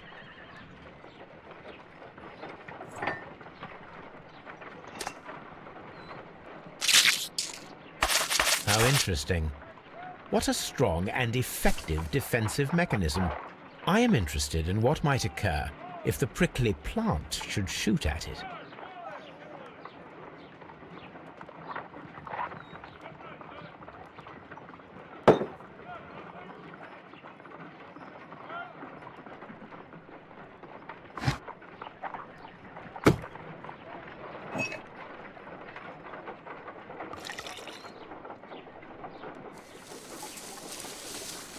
It appears to open.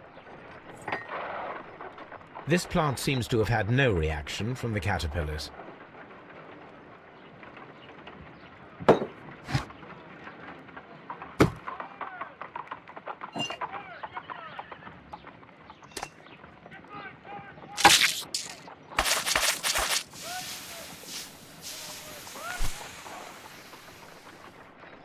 toxic gas with spores. Extraordinary. The plants would be capable of killing only if they were directly next to the victim and stimulated at precisely the right moment. Let us take our caterpillars to the Colonial Collection Room. We may see things more clearly there. It is too early, Watson. Our suspects will be there. Let us investigate Kew Gardens one more time and ask some questions.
Follow.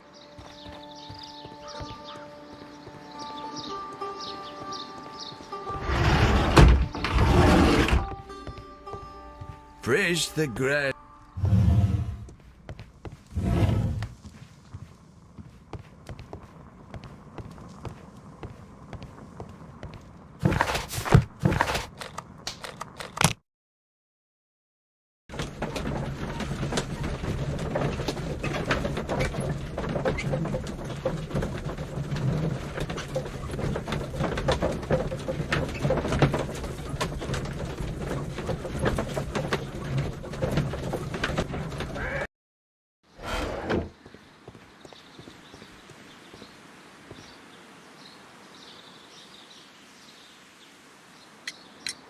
Can you tell me if you saw Mr. Montague Dunn on the day of his death? Yes, of course. I met him, and we went to see Albert, his son, at around 9:30. He appeared quite calm. What were you doing on the morning of the accident? After paying multiple visits to Albert, I had a little talk with Miss White. Then I returned to my desk to complete some paperwork. Suddenly I observed that Mr. Dunn was not feeling well, so I ran immediately to fetch Albert. I clearly remember that it was around 10:30, for I was late that morning. Thank you, Mr. Hamish. We shall continue our investigation.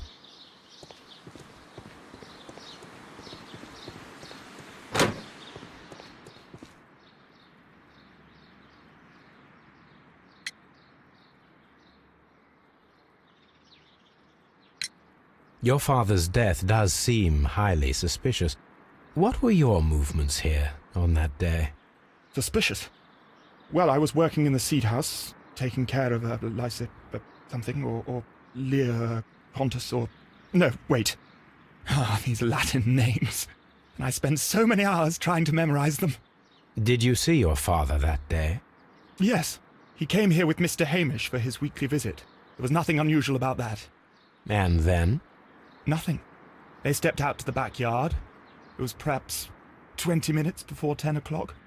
Then about 10 minutes later, I saw my father heading for the dry tropics room while Mr. Hamish returned here. And Mr. Hamish and Miss White, what were they both doing that morning? Mr. Hamish visited me a couple of times. I also saw him returning from talking with Miss White, and that was at 10 minutes past 10. But then he ran back here to me to tell me that my father was feeling unwell. We hurried across to the water lily room, and I found my father lying dead on the floor. Oh, my God. Thank you, young man. We shall see you again soon.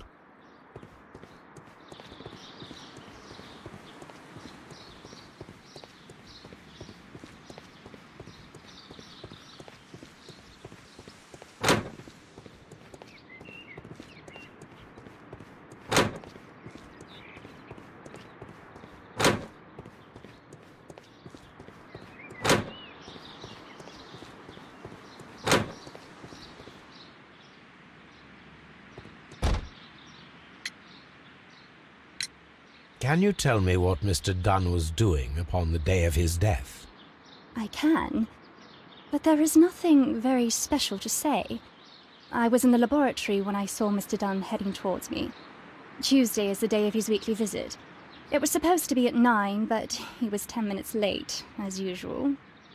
And then? Well, he came in to say good morning.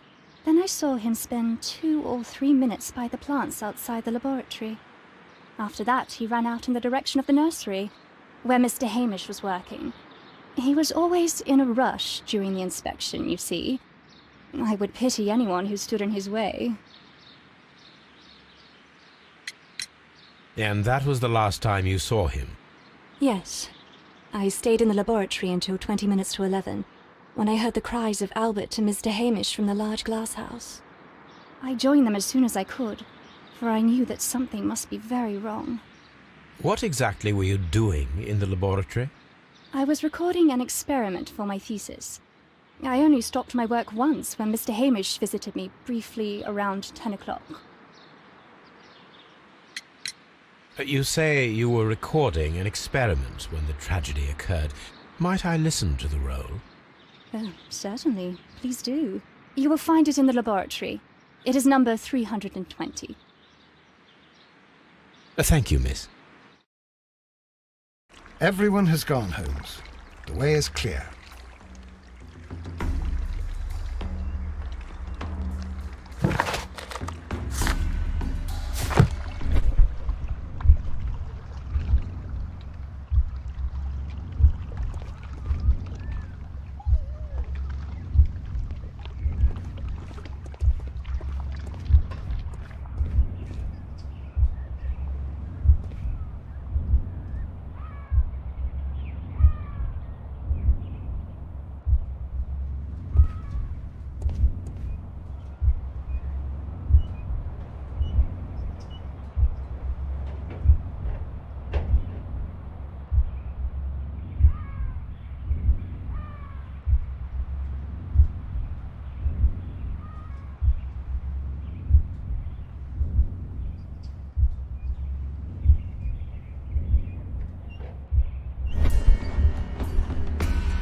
When Montague Dunn was standing close by the plants, the caterpillars were released and caused the deadly spores to activate. Panicking, and likely already half asphyxiated, Montague Dunn started back and knocked over the bust. He rushed to the door, but it was locked. He had to force it open with his shoulder. We already know the outcome. Montague Dunn collapsed and died not far from the pool. Well, it is time to perform our experiment on the ventilation system.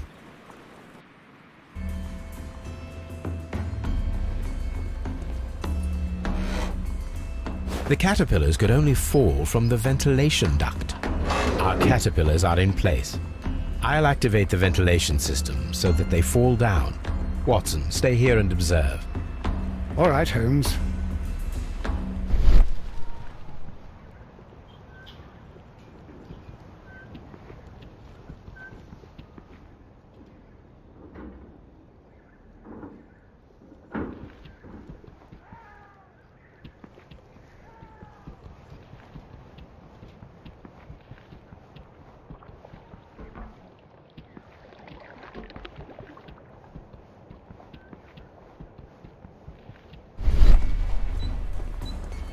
We have to activate.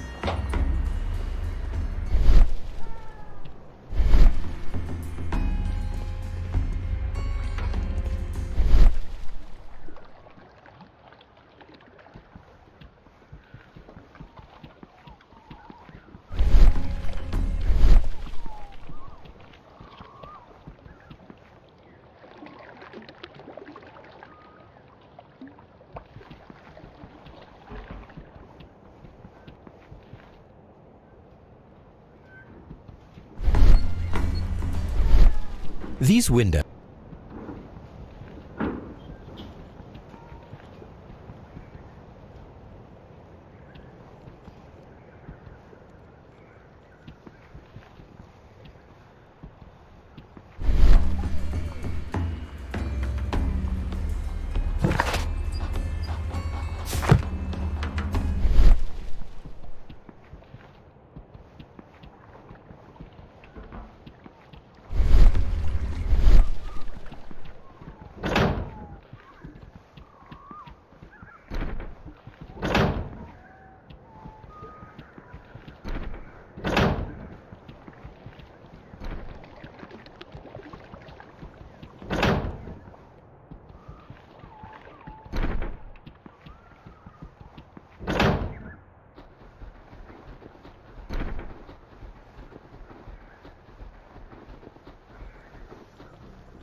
We can see the interior of the Colonial Collection.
The power is on.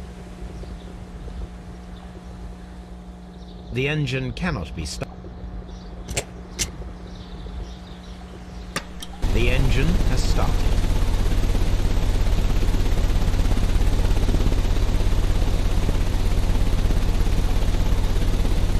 The power is on.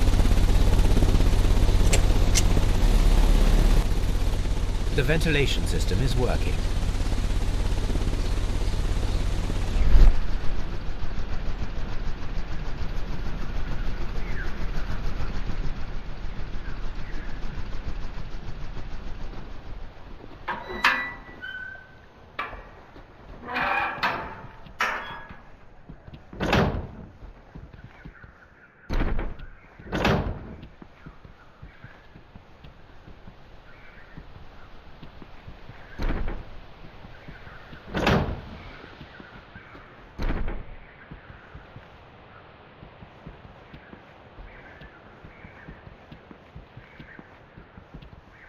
Excellent. This ventilation fan is working.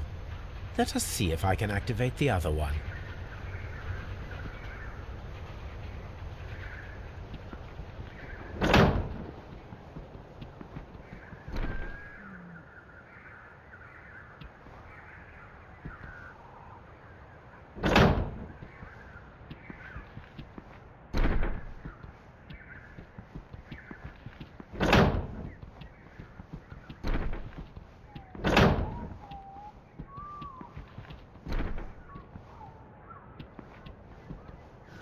Perfect.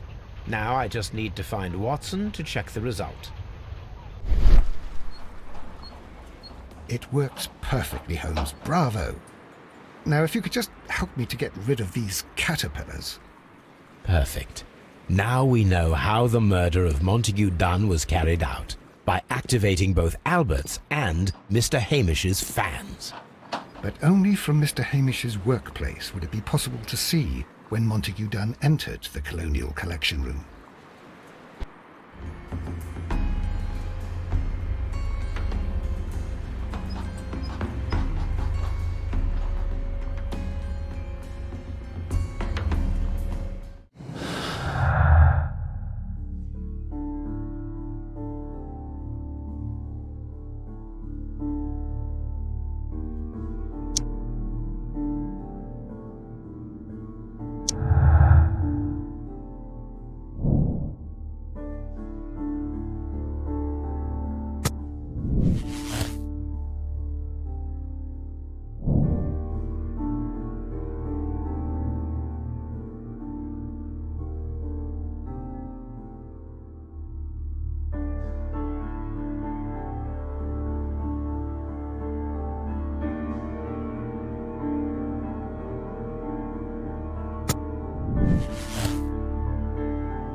Let's go to Scotland Yard.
Here it is.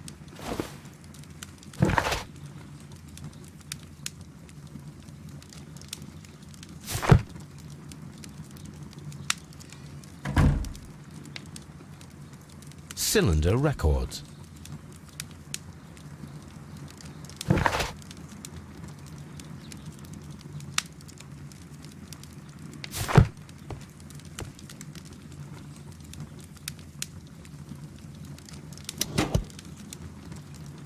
These plants, classified as shrubs or grasses, have adapted to their arid environment due to a system of underground roots. This recording seems very long. It is unnecessary to listen to all of it. Miss White was in the laboratory, as she told us.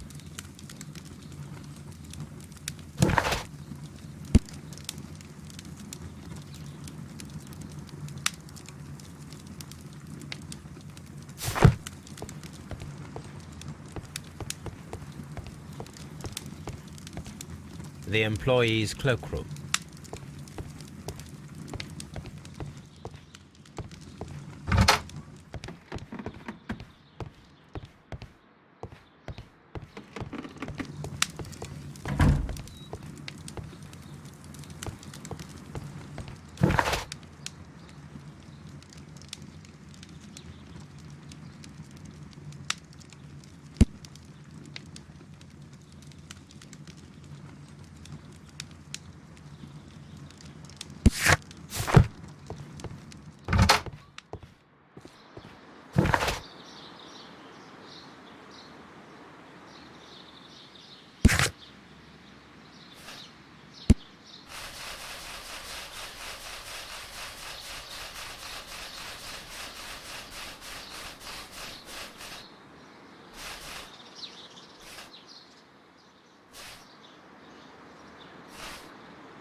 A beautiful feather pen of a good make.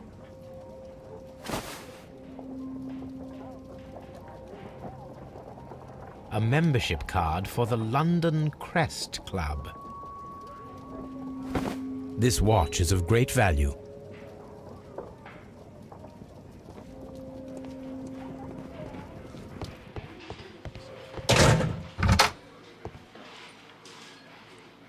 Inspector, I believe that Martin Hamish is guilty of the murder of Montague Dunn. Aha! I knew it. I'll send a letter round to arrest him. Very good. I shall wait to hear from you.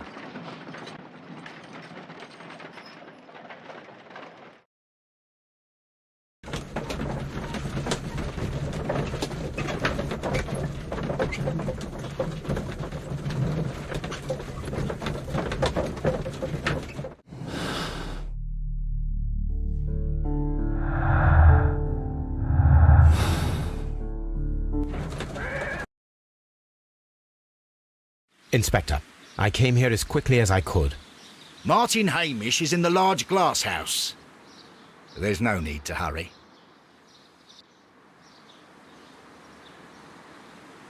Martin...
Holmes, my God! Yes, we found him like that. Our messing around with the ventilation system didn't go unnoticed. Mr. Hamish realized that we knew. Inspector, could you arrange the body, please? I should like to examine it.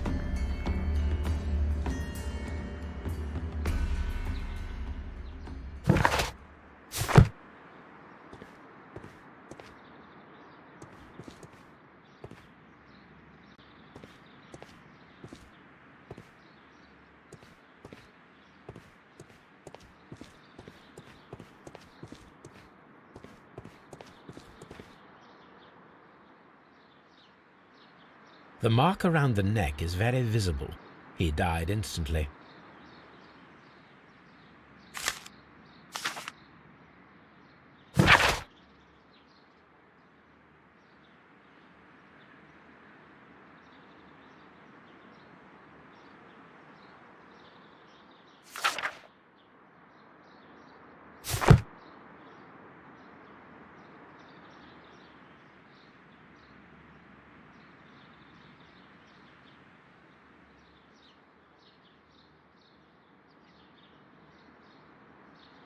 A club foot. Bravo, Watson. That is the key element of this case.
Something about this rings very oddly. Why do you say that, Mr. Holmes? Why? Because of Mr. Hamish's club foot. Oh, I deserve to be kicked from here to Charing Cross. I should have noticed it. But, Mr. Holmes, I can't see why.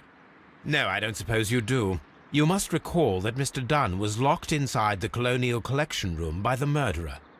If it was Mr. Hamish, he would have had to run up to his workplace to trigger the fan situated above it, taking into consideration the condition of his foot. Well, it is still possible. Perhaps, but it is rather strange that such a person as Mr. Hamish decided to base his plan on the speed of his gait. You mean to say that somebody helped him? So the suicide is questionable? Correct. Mr. Hamish accuses only himself in his letter, and so the investigation stops. Possibly an accomplice, then? That idea had not occurred to me, Mr. Holmes. I have another idea, Inspector.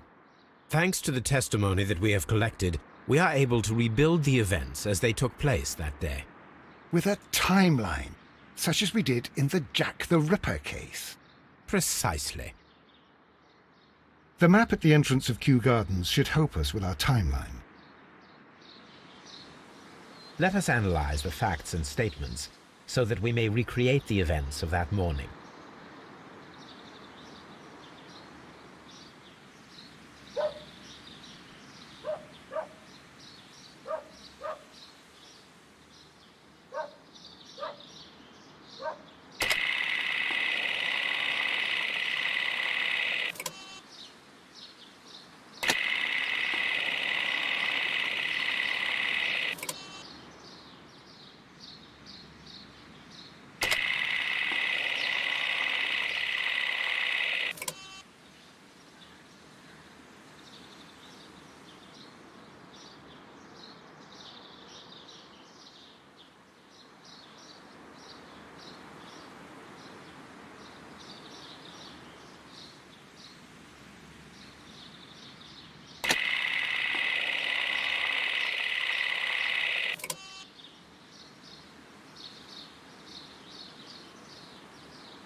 Let us summarize.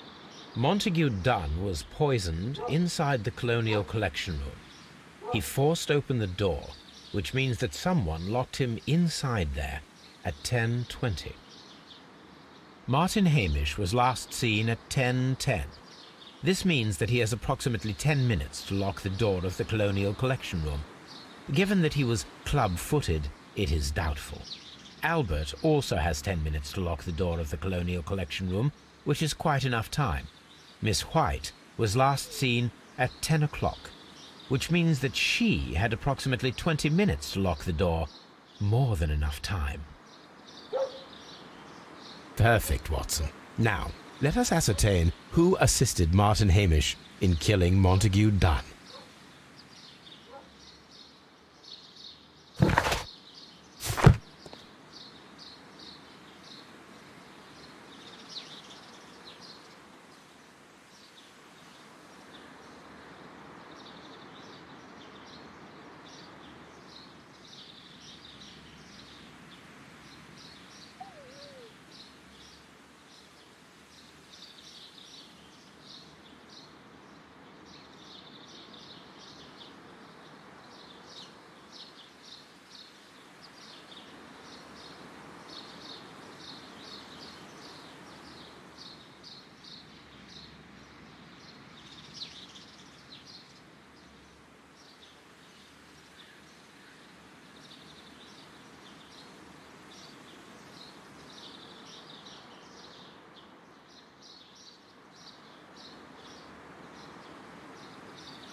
Let us summarize. Montague Dunn was poisoned inside the Colonial Collection Room. He forced open the door, which means that someone locked him inside there at 10:20. Martin Hamish was last seen at 10:10. This means that he has approximately 10 minutes to lock the door of the Colonial Collection Room. Given that he was club-footed, it is doubtful. Albert also has 10 minutes to lock the door of the Colonial Collection Room, which is quite enough time. Miss White was last seen at 10 o'clock, which means that she had approximately 20 minutes to lock the door. More than enough time. Perfect, Watson. Now,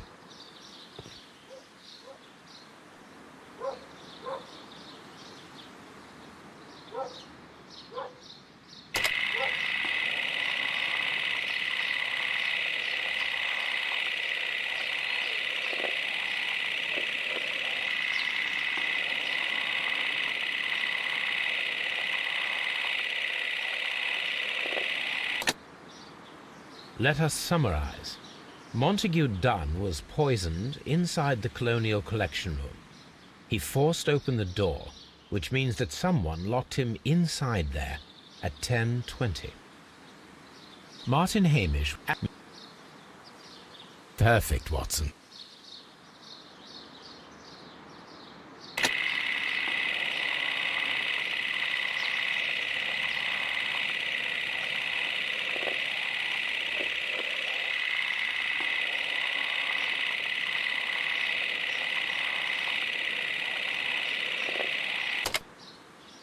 Let us... Martin Albert... Miss White was last seen at 10 o'clock, which means that she had approximately 20 minutes to lock... Perfect, Watson. Now, let us ascertain who assisted Martin Hamish in killing Montague Dunn.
But Holmes, how can you be certain that we'll find Miss White here? It is obvious, Watson. Just use your brain. I am using it. I do use it. Now that the rope has tightened around Martin Hamish, Miss White must act to erase all traces of her implication. After the suicide of her accomplice, there is one final trace remaining, the deadly plants of the Divine Syndicate. She will be there. Very good. Shall we go? Just one moment. Now listen to me, Watson. I shall see her alone.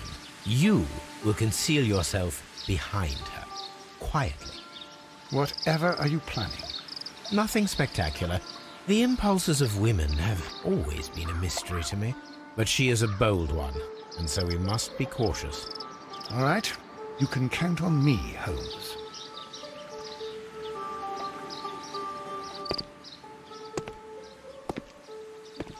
Mr. Holmes, good day to you. You do not seem surprised, Miss White. Well, I was expecting you. Not for too long, I believe. So please tell me, as it is still unclear, who planned the murder? Was it you? You were wrong, Mr. Holmes. It was Martin Hamish, then. You managed to convince him to take on a more prominent role. You could not be further from the truth. You think that you can fool me? You don't care what I think.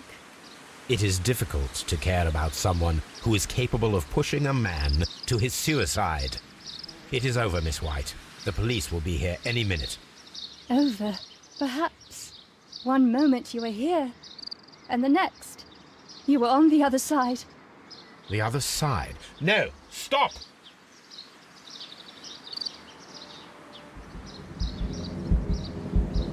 I beg you not to do this, Miss White. Don't come any closer.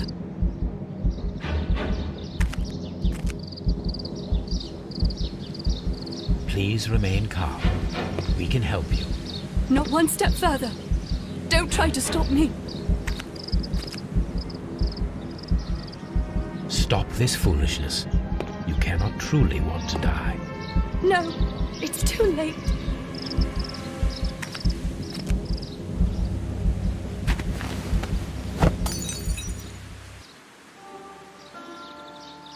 Well done, Watson. She was not faking. Miss White, you have no right to take your own life. Dr. Watson? Did you just save me? Or worse?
Where are you going, Holmes?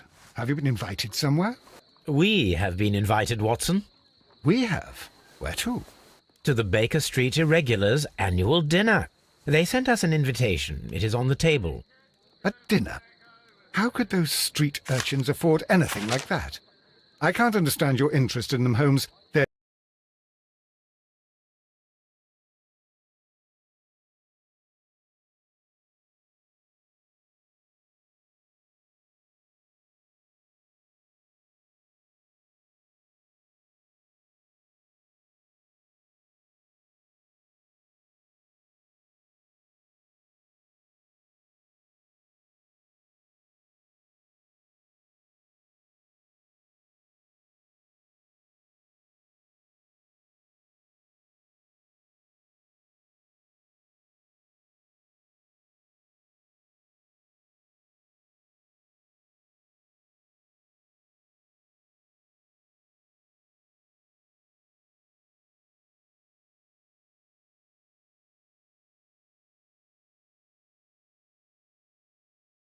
dirty, they wouldn't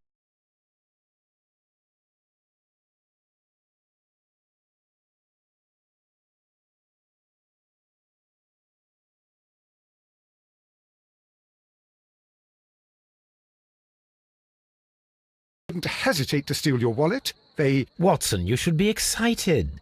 It is a secret dinner. Its location changes every year. Read the menu. Sounds mouth-watering. All right.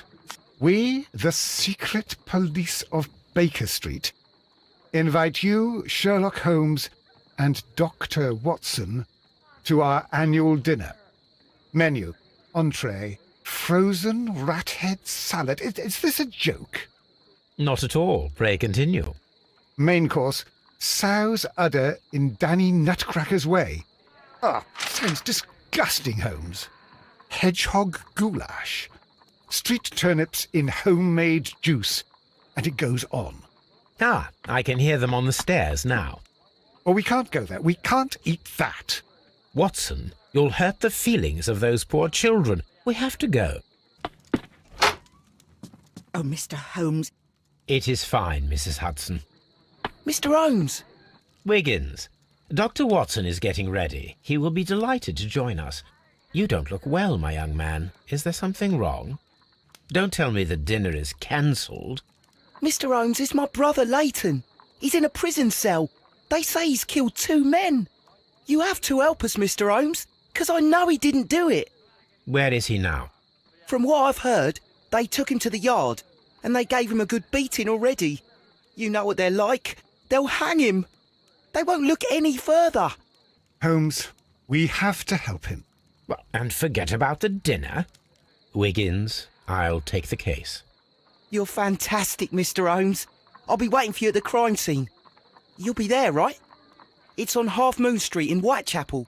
Very well.